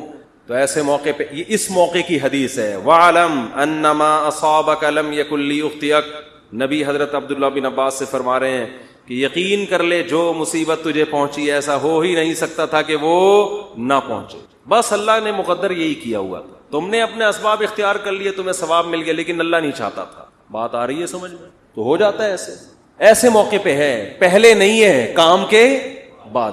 بشرطے کہ آپ نے کام پورا کیا ہو. آپ نے کام پورا کیا ہو. اگر آپ نے کام پورا نہیں کیا پھر تسلی کا آپ کو حکم نہیں ہے. آپ شوگر کے مریض ہیں، 6 لڈو کھا کے آپ کی شوگر ہائی ہو گئی، آپ پڑے میں کہہ رہے ہیں مقدر میں یہی لکھا ہوا تھا. گناہ ملے گا ایسے الفاظ کہنے سے. اللہ کہے گا یہ لکھا ہوا تھا مگر تیری حماقت کے ساتھ لکھا ہوا تھا. اللہ کو پتا تھا یہ اس کو شوگر ہے پھر بھی یہ حماقت کرے گا. تو اللہ کو پہلے سے پتا ہوتا ہے نا کون بے وقوف ہے، کون عقل مند ہے، کون حماقت. اللہ نے اس لکھ دیا تھا کہ یہ کمبخت گناہ کرے گا، ورنہ تجھے کس نے بتایا تھا کہ یہ لکھا ہوا ہے؟ سمجھ میں نہیں آ رہی بات؟ تو تقدیر کا عقیدہ، آپ نے تمام اسباب اختیار کر لیے، رزلٹ 0 ہے. تو ایسے موقع پہ غیر مسلم ڈپریشن میں جاتا ہے کہ یار میں کامیابی کے سارے اسباب اختیار کر رہا ہوں مگر نتیجہ کیا ہو رہا ہے؟ 0. یہ جو موٹیویشنل اسپیکر آپ کو کامیاب لوگوں کی 7 گٹس بتا رہے ہوتے ہیں نا، 7 علامتیں، یہ ان کی بتا رہے ہوتے ہیں جو ہو چکے ہیں کامیاب. ورنہ بعض میں 14 علامتیں پائی جاتی ہیں 7 کے بجائے، وہ پھر بھی کامیاب، بولو، پھر بھی نہیں ہوتے. یہ تو آپ کو وہ بتا رہے ہوتے ہیں 7. وہ ہے نا مشہور کتاب ہے 7 ہیبٹس، کچھ اس طرح کا نام ہے اس کا، 7 عادتیں کامیاب لوگوں کی. اس میں وہ بڑی خاندانی عادتیں. تو اس میں پھر وہ فلانا جو تھا وہ یوں ہوا گیا تھا، وہ اتنا ہو گیا، وہ ویسے ہو گیا. بھائی یہ کتاب اس میں بھی لکھو فلانے میں 7 کے بجائے کتنی علامتیں تھیں، یہ 7 بھی تھیں اور الگ سے گریوی میں 7 اور بھی تھیں اس کی. ٹھیک ہے، 7 تو یہ کامیاب لوگوں کی، اور 7 بہت زیادہ کامیاب لوگوں کی اضافی اس میں قدرت کی طرف سے انسٹال ہوئی ہوئی تھی. 14 علامتیں ٹوٹل پائی جاتی تھی جو دریافت ہو سکتا ہے اس کے علاوہ بھی پائی جائے. لیکن وہ اونٹ پہ ایک دن بیٹھا اور پاگل کتے نے اس کو کاٹ لیا. تو وہ ساری علامتیں کہاں گئیں؟ ہوتا ہے ایسے. وہ میں اکثر امام شافعی کا ایک شعر پڑھتا ہوں. امام شافعی بہت بڑے شاعر تھے. ان کا ایک شعر ہے، وہ شعر کہتے ہیں کہ اذا سمعت بان مشدودا حوا عودا فاثمر في يديه فصدقي واذا سمعت بان محروما اتى ماء ليشربه فغاض فصدقي یا فحققي. امام شافعی فرماتے ہیں کہ اگر تمہیں پتہ چلے نا کسی کی اچھی قسمت ہے، خوش قسمت آدمی، اس نے ایک دن لکڑی ہاتھ میں پکڑی اور لکڑی نے وہیں پھل دینا شروع کر دیے، ابھی اس نے اس کو زمین میں دبایا بھی نہیں، درخت بھی نہیں، پانی، کھاد، یہ اس پروسیس سے گزرے بغیر ہی قدرت نے اس کا ایسا ساتھ دیا کہ لکڑی نے یا بیج نے ہاتھ میں ہی پھل دینا شروع کر دیے. فصدقی، تصدیق کر دیا کرو، خوش قسمتوں کے ساتھ ایسے واقعات ہو جاتے ہیں. مٹی میں ہاتھ ڈالیں سونا بن جاتی ہے. وہ ہوتا ہے نا، جس کاروبار میں ہاتھ ڈال رہے ہیں وہ ایک دم چلنا شروع. ایسے بہت سے لوگ ہم نے دیکھے، وہ گولے گنڈے کی ریڑھی لگائیں کروڑپتی ہو جاتے ہیں. اور جناب وہ جس کام میں ہاتھ ڈالتے ہیں برکت. اور ایسے لوگ بھی ہیں, کوئی کروڑپتی تاجر نے ان کو بلا کے صرف چائے پلا دی اپنی دکان پہ, مشورہ لے لیا چھوٹا سا, اور کاروبار ٹھپ ہونا شروع. کروڑوں کے کاروبار جب ان کے حوالے کرو تو ایک دم بیٹھ جاتا ہے وہ. بعض دفعہ ان کی اپنی حماقت ہوتی ہے, بعض دفعہ اللہ کی طرف سے بھی ہوتا ہے.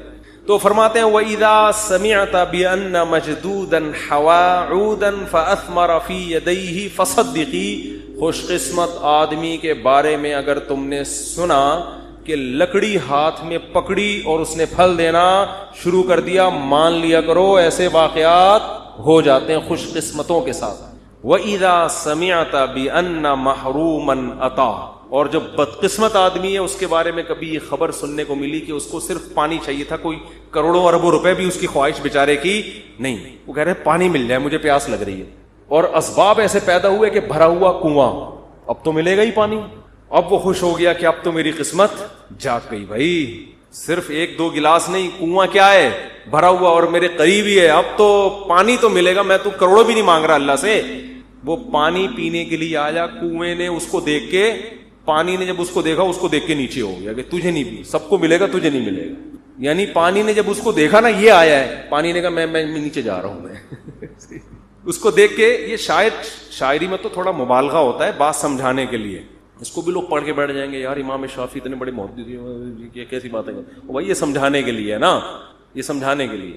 تو کہتے ہیں وہ دیکھ کے نیچے چلا جائے تو کیا کرنا ہے, حقیقی اس کو بھی صحیح قرار دے دیا کرو. یار ہوتا ہے بعض دفعہ اونٹ پہ بیٹھے ہوئے آدمی کو کتے کاٹنے کا مطلب یہی ہے. تو لیکن یہ کب سوچنا ہے, کام ہونے کے بعد. جیسے غزوہ احد میں مشورے ہوئے, سب کچھ ہوا, شکست ہو گئی, تو اللہ نے کیا فرمایا, غم کرنے کی اجازت نہیں. تلک الایام نداولها بین الناس. یہ ایام ہم الٹ پلٹ کرتے ہیں, کبھی ان کو فتح, کبھی تمہیں فتح, کبھی ان کو شکست, کبھی تمہیں شکست. بس یہ تو اللہ کے, اگر ہمارے ہی اس کاموں سے سب کچھ ہونے لگے تو ہم میں اور اللہ میں کوئی فرق رہے گا پھر؟ ابے کیا ہو گیا بھائی, کیوں سمجھ میں نہیں آ رہا, تو یوں ہی تھوڑا سا کیا کرو نا. اگر ہمارے ہی کرنے سے سب کچھ ہو رہا ہو تو پھر ہم میں اور اللہ میں کوئی فرق ہے؟ پھر تو ہم تو اللہ بن گئے نا, جو کر رہے ہیں وہ ہو رہا ہے. ایسا نہیں ہے, بعض دفعہ ہم کچھ کریں گے ہو جائے گا, بعض دفعہ پورا زور لگا دیں گے کچھ بھی نہیں ہوگا. مائیکل جیکسن نے صحت اور زندگی پر جتنا زور لگایا تھا نا زندہ رہنے کی, اس نے ایسی کوشش کی ہے کہ میں اور آپ خواب میں بھی اس کوشش کا تصور نہیں کر سکتے. دیکھو ہمیں نہیں پتا ہمارے گردے صحیح کام کر رہے ہیں کہ نہیں کر رہے ہیں, ہمیں نہیں پتا, ہم نے تو لنگس ونگس کا کوئی ٹیسٹ کرایا نہیں, چل رہے ہیں توکل پہ, یار سانس آ رہا ہے, صحیح ہوں گے انشاءاللہ, اللہ نے چاہا. ہم تو اس امید پہ جی رہے ہیں, اور اللہ نہ کرے, اللہ نے کہ گردے خراب ہو گئے, ہمارے پاس تو اسپیئر میں کوئی گردہ این موقع پہ ہوگا, پہلے فلاں کا گردہ پکڑ, فلاں کا گردہ پکڑ, وہ بھی ریلیشن, لوگوں کو پتہ نہیں ملتا بھی ہے کہ نہیں ملتا, یہ ٹینشن ہوگی کہ نہیں, ملے لگ گیا ٹھیک ہے, نہیں لگا انا للہ و انا الیہ. مائیکل جیکسن نے کہا یہ رسک میں نہیں لے سکتا. مائیکل جیکسن نے کوئی بندہ پکڑا, ڈاکٹر صاحب اس کا گردہ لگ سکتا ہے, ڈاکٹروں نے کہا ہاں لگ سکتا ہے. اس نے کہا تیرا گردہ میں نے اتنے کروڑوں میں خرید لیا, ابھی اپنے اندر ہی لگا رہنے دے, اگر بالفرض فیوچر میں مجھے کڈنی کی ضرورت پڑی تو تیرا جو رائٹ والا کڈنی ہے وہ تیرا نہیں ہے, وہ کس کا ہے, میرا, اور اس کے ایڈوانس پیسے پکڑا. یا ہر مہینے پیسے دینا یہ حرام ہے, یہ اسلام میں یہ جائز نہیں ہے, لیکن ان کے یہاں کیا حلال حرام, جب ڈانس کرنا حلال ہے ان کے تو باقی کیا رہ گیا. تو یہ سارے جو پارٹس جو لگ سکتے ہیں, اس کے پہلے سے سودے ہم کورونا کے باوجود غلط کر رہے ہیں, گلے مل رہے ہیں ایک دوسرے سے, اچھا کام نہیں ہے. اگر اس وقت مائیکل جیکسن زندہ ہوتا نا, کورونا کی ٹینشن سے ویسے ہی اس نے مر جانا تھا, یہ بتا رہا ہوں, کیونکہ وہ ہاتھوں میں گلوز پہنتا تھا کہ کسی کے ہاتھ سے ہاتھ مس ہوگا, اور جراثیم کی الیک سلیک میں برداشت نہیں, میں اپنے جراثیم کو, کسی دوسرے کے جراثیم کو عید ملنے کی اجازت نہیں دے سکتا اپنے جراثیم کے ساتھ. اگر وہ غالب آ گئے اور میرے والے کمزور پڑ گئے تو میرا کیا بنے گا. آرمی بھیجی انہوں نے کہ بھائی اس کو اٹھاؤ, اس کا اتنا بڑا شو ہونے والا ہے, کروڑوں روپے کے ٹکٹ بک گئے ہیں, پولیس آئی, فوج آئی, نیٹو نے حملے کیے ہوں گے, اٹھ جا بھائی. اس نے کہا بھائی میں ایسا سوئے ہوں مجھے دنیا میں کوئی بھی نہیں اٹھا سکتا, کیونکہ یقین نہیں آ رہا تھا کہ یہ کیسے سو گیا یار, پتہ ہی نہیں چلا کب روح نکلی ہے, دار خالق حقیقی سے جا ملی. تو یہاں مائیکل جیکسن کے لواحقین, اول تو ہوتے ہی نہیں ان لوگ کے لواحقین بھی نہیں ہوتے زیادہ, ان لوگوں کے لواحقین بھی زیادہ نہ اب شادی ہوتی ہے نہ بچے ہوتے ہیں. لواحقین تو ہم لوگ کے ہوتے ہیں بھائی. میں نے بتایا تھا نا گدھے کا کوئی باپ اس کو گدھا نہیں کہہ رہا مائیکل جیکسن کو, ایک مثال دے رہا ہوں. گدھے کا نہ ماموں ہوتا ہے, نہ خالہ ہوتی ہے, نہ پھپھی, نہ چاچا, نہ بھتیجا, نہ بھانجا. تو اگر آپ نکاح کے بغیر زندگی گزارتے ہو, گدھا نکاح کے بغیر زندگی گزارتا ہے نا, تو نہ اس کا خالہ ہے, نہ بھتیجا ہے, نہ ماموں, نہ چاچا. جو نکاح کے بغیر زندگی گزارتے ہیں ان کا بھی نہ باپ ہوتا ہے, نہ خالہ, نہ چاچو, نہ ماما. مائیکل جیکسن کا تھا, لیکن میں ایک مثال دوں, بہت سمٹ کے بہت تھوڑے سے رہ گئے. ایک عدد ابا اور شاید ایک آدھ کوئی وہ ہے, بیوی تھی, بچی بھی ایک. چلو بہت بزرگ تھے ان کے. یہ بہت بڑا خاندان تھا مائیکل جیکسن کا کہ ایک عدد بیوی اور ایک عدد بچے. بہت عظیم خاندان. شادی پہ کتنے لوگ آئیں گے یار؟ اب شادی کس کی بیٹی کی شادی پہ, سوری, ایک گورے نے کتاب لکھی ہے ٹینشن سے بچنے کی. اچھا جو بیٹی ہوتی ہے نا اس کا بھی باپ سے ریلیشن کیا ہوتا ہے وہ میں آپ کو اس کتاب میں بتا رہا ہوں. یعنی ایک بیٹی پیدا ہوئی ان کا, مائیکل جیکسن کی نہیں, ایک نارمل جن کی ہوتی ہے. گوروں میں ایک شخص نے, ماہر نفسیات نے کتاب لکھی ہے گوروں کو ٹینشن سے بچانے کے لیے. ٹینشن تو بہت زیادہ ہے نا وہاں پہ, ڈپریشن سے بچانے کے لیے. اس میں ایک بات لکھی ہے کہ اگر آپ کسی ٹینشن میں ہیں تو سب سے پہلے یہ طے کرنا ہے کہ یہ ٹینشن کسی اور کی ہے یا آپ کی ہے. بعض دفعہ آپ کسی اور کی ٹینشن میں خود لے رہے ہو. پھر اس نے مثال دی جیسے بیٹی کی شادی. اس نے کہا یہ بیٹی کی ٹینشن ہے, آپ کی.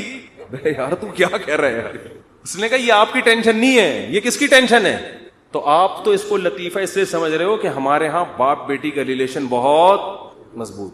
بیٹی کو اتنی ٹینشن نہیں ہوتی جتنی باپ کو ہوتی ہے, کیونکہ بچیاں تو نہ سمجھ ہوتی ہیں, ان کو نہیں پتا ہم فیوچر کو تباہ کر رہے ہیں. باپ کو زیادہ ہوتی ہے. تو بھائی آپ خدا کے لیے ایسی کوئی کتاب نہ لکھیں. آپ جب ماہر نفسیات ہوں تو لکھیں کہ اگر آپ کی بیٹی کی ٹینشن ہے تو وہ آپ کی ٹینشن ہے, اس کو حل کس نے کرنا ہے, کیونکہ آپ اس کے باپ ہو. صرف بلڈ ریلیشن نہیں ہے, ایک روحانی ریلیشن بھی ہے باپ بیٹی میں. خیر کہاں سے بات چلی تھی, کدھر کو نکل گئی, میں کیا بتا رہا تھا یار بیان. تو میں یہ عرض کر رہا تھا کہ تقدیر والی آیتیں بھی جہاں فٹ کرنی چاہیے وہاں نہیں ہو رہی, بلکہ مایوسی پیدا کرنا, عمل میں ڈھیلے ہونا, دکان پہ بیٹھا ہوا مکھیاں مار رہا ہے, ابے جو مقدر کی روزی, جو میں نے دیکھا ہے نا لوگوں کے ڈائلاگ, ابے جو مقدر میں لکھا ہوا ہے وہ تو آئے گا. اب کیا بیٹھ کے باتیں بولیاں لگا رہے ہیں اور پبلسٹی کر رہے ہیں اور اس کو اتنا. ابے ایک تاجر سے میں ملا, ماشاءاللہ ان کی اچھی آمدن. میں نے کہا یار آپ کا نہ میں نے کہیں ایڈورٹائز دیکھا ہے آپ کی کمپنی کا, نہ کو آپ تو ٹھیک ہے اللہ نے آپ کو دیا ہے تو ذرا پبلسٹی کرو اس کی, تھوڑا کام بڑھاؤ. اس نے کہا یار روزی تو کس سے آتی ہے, مقدر سے, بس اللہ بہت دے رہا ہے, مجھے کیا ضرورت ہے. میں نے کہا پہلی بات آپ کو ضرورت نہیں ہے, قوم کو ضرورت ہے. نیک لوگوں کے پاس پیسہ ہوگا تو فائدہ قوم کو ہوگا. پیسہ تو گھومتا ہے نا, آپ نہیں ہو تو یہ دوسرے کی جیبوں میں جائے گا. دوسرا چور بھی ہو سکتا ہے, ڈاکو بھی ہو سکتا ہے, آپ نیک آدمی ہو, آپ کے بچوں کو فائدہ اس سے. ایک آدمی کے لیے تو 1 لاکھ بھی ضروری نہیں ہے, نہیں تو سارا ہوتا بیوی بچوں کے لیے, قوم کے لیے, ملک کے لیے, مسلمانوں کے, ان کے لیے ہوتا ہے. ورنہ ایک کے لیے کیا ضرورت ہے, اپنے گولے گنڈا لگاؤ, شام کو 2 روٹی کھاؤ, بس ختم. مسلمان کو جو پیسہ کمانے کا حکم ہے آپ کی اپنی پیٹ بھرنے کے لیے نہیں ہے. مسلمان کے طاقتور ہونے سے اسلام پاورفل ہوگا اور مسلمان کے کمزور ہونے سے اسلام کمزور ہوگا. تو وہی ہے کہ سوچتے نہیں ہیں, کھوپڑی استعمال نہیں کر رہے. خیر, تو تقدیر کا عقیدہ آپ نے تمام اسباب و وسائل اختیار کر لیے, پھر بھی اگر رزلٹ 0 ہے یا نقصان ہوتا ہے کوئی بات نہیں. ہوا مولانا, وہ کیا ہے, قل لن یصیبنا الا ما کتب اللہ لنا. دیکھو کیا زبردست آیت ہے. صحابہ کو جب غزوہ احد میں شکست ہوئی ہے نا تو منافقین مذاق اڑانے لگے, دیکھا ہمارے مشوروں پر عمل نہیں ہوا, غلط مشورے ہوئے تھے, یہ ہوا تھا, ہو گئی نا شکست. تو صحابہ کو اللہ نے حکم دیا ان کو یہ کہو لن یصیبنا الا ما کتب اللہ لنا, ہمارے جو ساتھی شہید ہو گئے, ہمیں جو شکست ہو گئی, ہمیں جو زخم پہنچے, ہمیں وہی مصیبت پہنچی ہے جو ہمارے رب نے لکھی تھی. تو رب غلط چیز بولو نہیں لکھتا, تو رب نے لکھی تھی, اور ہمارے جب ہم اس کے حکم پر عمل کر رہے ہیں تو اچھا ہی لکھا ہوگا ہمارے لیے. ہوا مولانا, وہ ہمارا دوست ہے, وہ ہمارا دشمن نہیں ہے. دیکھو مصیبتیں سب کو آئیں گی, اللہ کو ماننے والوں کو بھی, اللہ کو نہ ماننے والوں کو بھی, دونوں کو آتی ہیں. ماننے والوں کے حق میں یہ مصیبت رحمت ہے, کیونکہ نبی نے فرمایا انا عند ظن عبدی بی, اللہ کہتے ہیں کہ جو بندہ میرے بارے میں جیسا گمان کرتا ہے میرا معاملہ اس کے ساتھ ویسا ہی. کافر یہ سمجھتا ہے کہ خدا نے جو مصیبت پہنچائی ہے وہ ٹینشن ہے, مسلمان کہتا ہے اللہ ہمارا دوست ہے, ہوا مولانا, وہ ہمارا دوست ہے, وہ ہمیں اگر کوئی مصیبت پہنچا رہا ہے تو ہماری خیر خواہی میں, ہماری برائی میں نہیں. تو یہ مصیبت آپ کے لیے کیا بنے گی؟ رحمت بنے گی, یہ نعمت بنے گی اللہ کی طرف سے مصیبت, اس میں بھی خوشی ہوگی. تو اب صحابہ منافقین پریشان تو نہیں, یعنی وہ تو خوشیاں منا رہے تھے کہ بھائی اس میں کیا رحمت ہو سکتی ہے, یہ جو اتنے لوگ شہید ہو گئے, اتنے زخمی ہو گئے اور شکست ہو گئی, کافر خوش ہو کے چلا گیا, اور یہ کہہ رہے ہیں کہ اللہ ہمارا دوست ہے, جو بھی مصیبت دے گا وہ ہمارے فائدے کے لیے, تو اس میں کیا فائدہ ہے؟ تو اللہ نے 3 فائدے قرآن میں گنائے. وَيَتَّخِذَ مِنْكُمْ شُهَدَاءَ, فرمایا سب سے پہلا فائدہ, اللہ نے بہت سے لوگوں کو شہادت کے مرتبے پر پہنچا دیا. مرنا تو اب بھی تو سبھی دنیا سے چلے گئے نا, کوئی زندہ ہے ان میں سے؟ بھائی جو نہیں شہید ہوئے وہ بھی چلے گئے, جو منافق تھے, جو باتیں کر رہے تھے وہ بھی قتل ہو گئے یا مر گئے. لیکن نام کس کا لیا جاتا ہے؟ غزوہ احد کے شہداء کا. حضرت حمزہ رضی اللہ تعالیٰ عنہ کی قبر مبارک پانی کے کنارے پر تھی. عمر بن عبدالعزیز کے دور میں کسی کو خواب آیا کہ انہوں نے بتایا کہ پانی گزر رہا ہے اور میری میت کو یہاں سے نکالو. تو وہاں سے ان کی جب میت کو نکالا گیا تو بالکل تازہ خون بہ رہا تھا. شہداء کا خون تو میں نے خود سونگا ہے, اور کچھ شہداء کے خون کی خوشبو تو میں نے اپنی ناک سے سونگی ہے. 6 مہینے بعد بہت سے شہداء ہوتے ہیں ان کا جسم سلامت ہوتا ہے. یہ تو اللہ دنیا میں دکھا دیتا ہے. وہ میں نے بتایا تھا نا, ریڈ کراس والوں نے ایک وہ لگائی ہے کہ بعض لوگوں کی قبر خون سے خوشبو آتی ہے, بعض کی خون سے خوشبو نہیں آتی. یہ ریڈ کراس کی رپورٹ ہے, وہ ان کی آفیشیل ویب سائٹ پہ میں نے دیکھی تھی, وہ انہوں نے اڑا دی ہے وہاں سے. ٹھیک ہے نا, حالانکہ خود ان کی اپنی رپورٹ تھی, وہ وہاں سے انہوں نے کیا کر دیا, خبر ہی اڑا دی. اور ہمارے بہت سے ساتھیوں نے تو بہت سے کی سونگی ہے, جن میں مفتی عتیق الرحمان شہید رحمۃ اللہ علیہ جو درس قرآن دیتے تھے. 6 مہینے بعد ان کی خبر کھلی ہے. 6 مہینے بعد بھی جسم سے خون بہ رہا تھا, اور ان کا بیٹا میرا شاگرد ہے, اس نے مجھے بتایا کہ میں نے خود اپنی ناک سے خوشبو بھی سونگی اور باڈی بھی 6 مہینے بعد بھی سلامت. تو یہ مقام مرنے کے بعد عام لوگوں کو ملتا ہے, بولتے کیوں نہیں؟ تو اللہ کہتے ہیں غزوہ احد میں اگر فتح ہوتی تو اتنے سارے لوگوں کو شہادت کا مرتبہ نہ ملتا. تو یہ بھی ایک فضیلت ہے, ہم تو آخرت کے لحاظ سے بھی سوچنا ہے. دوسرا اللہ نے کیا فرمایا, وَلِيُمَحِّصَ اللَّهُ مَا فِي قُلُوبِكُمْ, جب مشکلات آتی ہیں تو انسان نکھرتا ہے. ممی ڈیڈی والے بچوں کو آپ کبھی بڑا کام دنیا میں کرتے ہوئے نہیں دیکھیں.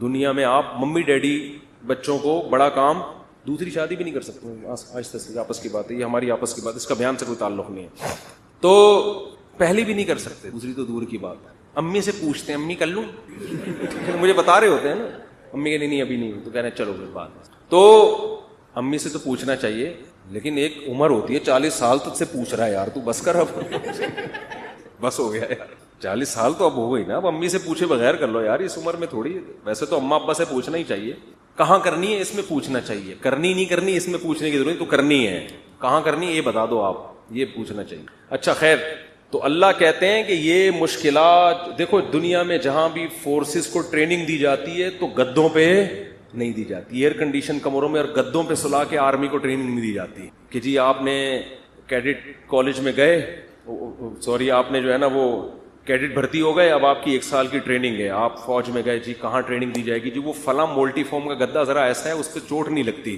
وہاں آپ کو ہم اچھل کود سکھائیں گے. ایسا ہوتا ہے, ان کو ٹریننگ دی جاتی ہے مشکلات میں, جنگلوں میں. اور وہ جو SSG کمانڈوز ہوتے ہیں, SSG کمانڈوز سے ایک میں نے انٹرویو لیا کچھ دن پہلے, اتنی ٹف ٹریننگ, میرے ہوش اڑ گئے یار. میں نے کہا انسان ہو یار, کیا ہو تم, 30-35 آدمی رہ گئے تھے, پتہ نہیں کتنے ہزار گئے تھے اس میں ٹریننگ میں, تو بہت ٹف ٹریننگ ہوتی ہے. لیکن وہ ٹف ٹریننگ کے بعد لائف بن جاتی ہے, پھر کوئی کام ان کو ٹف لگتا نہیں. اس نے مجھے بتایا کہ SSG ٹریننگ میں اتنی ٹف ٹریننگ ہوتی ہے, جنگلوں میں چھوڑ دیتے ہیں بغیر پانی کے, بغیر خوراک کے, اور اس ٹف ٹریننگ میں بہت سے لوگ بھاگتے, جو بھاگتے چاہتا ہے اس کو بھاگنے دیتے ہیں, یہ زبردستی والا کام نہیں, بھاگتے بھاگتے تھوڑے سے لوگ آخر میں رہ جاتے ہیں. تو ٹف ٹریننگ کا فائدہ کیا ہوتا ہے, لائف آپ کی بن جاتی, پھر کوئی کام آپ کو ٹف لگتا نہیں, آپ چل سکتے ہو, آپ دوڑ سکتے ہو, پھر بہت اچھی زندگی گزرتی ہے, آپ ہنسی خوشی زندگی. جیسے پاکستانی جب باہر جاتا ہے تو سویڈن اور آسٹریلیا جیسے ملک میں ان کو ٹینشن نہیں ملتی تو وہ پاگل ہونے لگتے ہیں. اتنی ٹینشنیں دیکھی ہوتی ہیں, وہاں جا کے گوگل پہ ٹینشن لکھ کے تلاش کر رہے ہوتے ہیں, بھائی کہیں سے کوئی ٹینشن ملے تو ہمیں تھوڑا, جتنی بجلی استعمال کر رہے ہو اتنا بل آ رہا ہے. اور حکومت بے روزگاروں کو بھی الاؤنس دے رہی ہے. ہسپتال میں جاؤ, اتنے خوبصورت ہسپتال, میں نے تھائی لینڈ کا ہاسپٹل دیکھا بھائی, اتنا خوبصورت, گدے مدے, اتنا گھر میں آدمی کو وہ سہولت نہیں مل رہی ہوتی, تو اتنا کوئی ٹینشن ہی نہیں ملے گی, تو بعض دفعہ آدمی عادی ہو جاتا ہے نا ٹینشنوں کا. دوسری شادی والا تو ایسے ملکوں میں رہ ہی نہیں سکتا, حقیقت بتا رہا ہوں آپ کو میں. تو میں یہ عرض کر رہا تھا, قرآن نے کیا کہا کہ جو زخمی ہوئے اور یہ جو اتنا مسائل آئے, اس سے اللہ تمہارے دلوں کو کیا کر رہا ہے, نکھار پیدا. شاعر نے کہا ہے نا, آئینہ بنتا ہے رگڑے لاکھ جب کھاتا ہے دل, کچھ نہ پوچھو دل بڑی مشکل سے بن پاتا ہے دل. دل کو جب رگڑے لگتے ہیں نا, خواہشات کے خلاف چلتا ہے انسان, پھر دل کیا ہوتا ہے, چمکتا ہے. جس کی ہر خواہش پوری ہو اس کا دل مردہ ہو جاتا ہے. تبھی رمضان میں نور پیدا ہوتا ہے دل کے اندر. بھوکا پیاسا رہ کر کھانے پینے سے نور پیدا نہیں ہوتا, نحوست آتی ہے, ہر خواہش آپ کی پوری ہو رہی ہے. تو تیسری اللہ نے نعمت یہ بیان کی کہ منافق اور مخلص میں اللہ نے کیا فرق کر دیا ہے, فرق. اگر ہمیشہ فتوحات ہوتی رہیں گی تو پتہ کیسے چلے گا اپنا کون ہے اور غیر کون؟ پھر تو بھیڑ چال ساری دنیا اکٹھی ہو جائے گی. اب اس پر ایک اشکال ہوتا ہے کہ اے اللہ تو خود بھی تو بتا سکتا ہے کہ منافق کون ہے اور نیک آدمی, اتنی ٹینشن میں تو نے ہم لوگ کو ڈال کے بتایا ہے. تو اللہ نے فرمایا وما کان اللہ لیطلعکم علی الغیب, اللہ کی عادت نہیں ہے کہ غیب کی خبریں تمہیں بتاتا رہے. اللہ نے دنیا کو دارالاسباب بنایا ہے, اسباب میں ڈالے گا تم نکھرو گے, اس سے پتہ چلے گا اپنا کون ہے اور غیر کون. اگر اللہ نہیں کرنا ہوتا تو سب کچھ اللہ ویسے ہی کر دیتا. اللہ تمہیں آزمائے بغیر تمہارے دل کو اچھا بنا دیتا. اللہ ویسی شہادت کا دنیا میں ہی ثواب دے دیتا سب کو, جو مرو گے شہید والا ہی ثواب ملے گا. بھائی یہ دنیا دارالاسباب ہے, پہلے اس پروسیس سے گزرو گے اس کے بعد رزلٹ. تو 3 فائدے اللہ نے قرآن میں بتا دیے. شکست کے باوجود کتنے فائدے ہوئے ہیں, 3. اور اللہ نے کہا کہ منافق جو تمہارا مذاق اڑا رہے ہیں ان سے کہو لن یصیبنا الا ما كتب اللہ لنا, ہمیں تو وہی مصیبت پہنچی ہے جو اللہ نے لکھ دی ہے. ہوا مولانا, وہ ہمارا دوست ہے. اور هل تربصون بنا الا احدى الحسنيين ونحن نتربص بكم, ہمیں تو کامیابی ہے, لیکن ہم جو تمہارے ساتھ انتظار کر رہے ہونے والا کیا ہے, جو ٹینشن تمہیں پہنچے گی وہ اللہ کی رحمت نہیں ہوگی. وہ کیا ہے, ان یصیبکم اللہ بعذاب من عنده او بایدینا, ہماری تلوار سے تمہیں عذاب ملے گا یا اللہ کی طرف سے جہنم میں. یعنی یا تو اللہ ہم سے تمہیں لڑوا کے تمہیں شکست دے کے تمہیں ذلیل کرے گا, رسوا کرے گا, یا آخرت میں اللہ تمہیں رسوا. تو بات سمجھ میں آ رہی ہے تقدیر کے عقیدے کا فائدہ کیا ہو رہا ہے. کام سے پہلے تو اسباب اختیار کرنے, کام ہونے کے بعد ما کتب اللہ لنا, جو مقدر میں تھا وہ, اس سے بڑا سکون ملتا ہے خدا کی قسم. اور جن کا تقدیر پر ایمان نہیں ہے نا, ساری زندگی کنفیوز, ساری زندگی. بہت سے لوگ ہم نے دیکھے کاروبار میں بہت مشورے کر لیے سب کچھ, اب کاروبار شروع کیا, یار پتہ نہیں یہ والا کرنا چاہیے تھا کہ بھی نہیں کرنا چاہیے. ہماری ایک ریلیٹو خاتون تھی, انہوں نے اپنے بچے کو کون سے اسکول میں پڑھانا ہے 6 مہینے لگا دیے ان کی کھوپڑی میں بات. پھر اسکول میں ایڈمیشن کروایا تو ٹینشن, وہاں والا زیادہ اچھا تھا یہاں والا. یہ کنفیوژن اس کو ہوتی ہے جس کا تقدیر پر ایمان. بھائی آپ نے اسباب اختیار کر کے ایک فیصلہ کر لیا, فتوکل علی اللہ, کیا کرنا ہے اللہ پہ توکل. شادی بیاہ میں بہت ہوتا ہے یار یہاں کرنی ہے کہ وہاں کرنی ہے کہ یہاں پھر جب ہو گئی ابے یار وہاں کر لیتا تو, مجھے بتا بھی رہے تھے. یہ انسان کی فطرت ہے. ہم جب کالج میں پڑھتے تھے نا تو ہمارے ایک دوست تھے, ان کو پینٹیں خریدنے کا بہت شوق تھا, پہننے کا بھی خریدنے کا بھی. تو ہم ایس ایم سائنس کالج سے نکلتے, یہ بولٹن مارکیٹ میں نا پوری پینٹوں کی شرٹوں کی دکانیں ہیں. ان کے بچے اب تو ماشاءاللہ بیٹھے ہوئے بیان میں, یہ بیٹھے ہوئے, ان کے ابا کی بات کر رہا ہوں. تو وہ کیا ہوتا تھا, وہ پینٹ خریدی, گھنٹہ لگا دیتا وہ. اب تو نیک بن گئے, ان کے ابا کی بات کر رہا ہوں, وہ ناراض نہ ہو جائے. وہ بیان میں ایڈیٹنگ بھی وہی کرتے ہیں, یہ والا قصہ نکال نہ دیں کہیں, بیان میں ایڈیٹنگ بھی انہی کے ذمہ ہے. گھنٹہ لگا دیتے تھے وہ ہمارے دوست صاحب پینٹ خریدنے میں, یار یہ والی نہیں, یہ والی, یہ والی نہیں, یہ والی. 1 گھنٹے کے بعد جب خریدی تو اگلی دکان میں جو پینٹ ہے وہ اس سے اچھی, یار یہ والی. یہ انسان کی نیچر ہے, یہ سب کے ساتھ ہوتا ہے. آپ منڈی سے جانور خریدیں, صبح سے لے کے رات تک خریدنے میں لگا دو گے آپ. سودا لے کے جیسے ہی نکلے, ابے یار یہ کتنے کا, یہ 80 کا, ابے میں نے 85 میں کیا پکڑ لیا یار. یہ ہوتا ہے. اپنی چیز کے علاوہ دنیا کی ہر چیز اسی وقت اچھی لگنا شروع. شادی کرتے ہی اپنی بیوی کے علاوہ ہر ایک کی بیوی اچھی لگنا شروع ہو جاتی ہے. یہ شادی شدہ لوگوں کے ساتھ مسئلہ ہے. جیسے ہی شادی کریں گے نا اپنی کے علاوہ ہر ایک کی اچھی لگ رہی ہے. یہ ان لوگوں کی عادت ہے جن کا تقدیر پر ایمان بولو نہیں ہوتا. تو آپ نے ہر کام سے پہلے اسباب اختیار کریں. جب کام ہو گیا بھائی اللہ کے لیے, اللہ کے علم میں میرے لیے اس سے بہتر نہ گائے تھی نہ بیوی تھی, ٹھیک ہے, نہ بچڑا تھا نہ بیوی نہ بکرا, نہ اللہ کے علم میں میرے لیے اس سے بہترین بکرا کوئی بھی نہیں تھا, اگرچہ یہ صبح سے بک رہا ہے, بول رہا ہے کچھ نہ. تو اسی طرح جب خوب محنت کرو, جب ہو گئی شادی ہو گئی, اللہ کے علم میں اس سے بہتر میرے لیے کوئی بیوی ہو نہیں سکتی. اس کی خامیاں ہیں یار, خامیاں تو سب میں ہوتی ہیں. ہمارے حضرت فرمایا کرتے تھے کہ جب تک شکر کا جذبہ پیدا نہیں ہوگا, جب تک یہ عقیدہ نہ رکھیں کہ جتنی خوبصورت میری بیوی ہے, چاہے وہ جتنی ٹیڑھی میڑھی ہو, آڑی ترچھی, اللہ کے علم میں میرے لیے اس سے خوبصورت کوئی بھی نہیں تھی. وہ ہوں گی بہت ساری, وہ میرے لیے اللہ نے پیدا ہی نہیں کی. میرے لیے جتنی عورتیں تھیں نا, ان میں سب سے خوبصورت یہ تھی. جب تک یہ جذبہ نہیں ہوگا آپ کو سکون.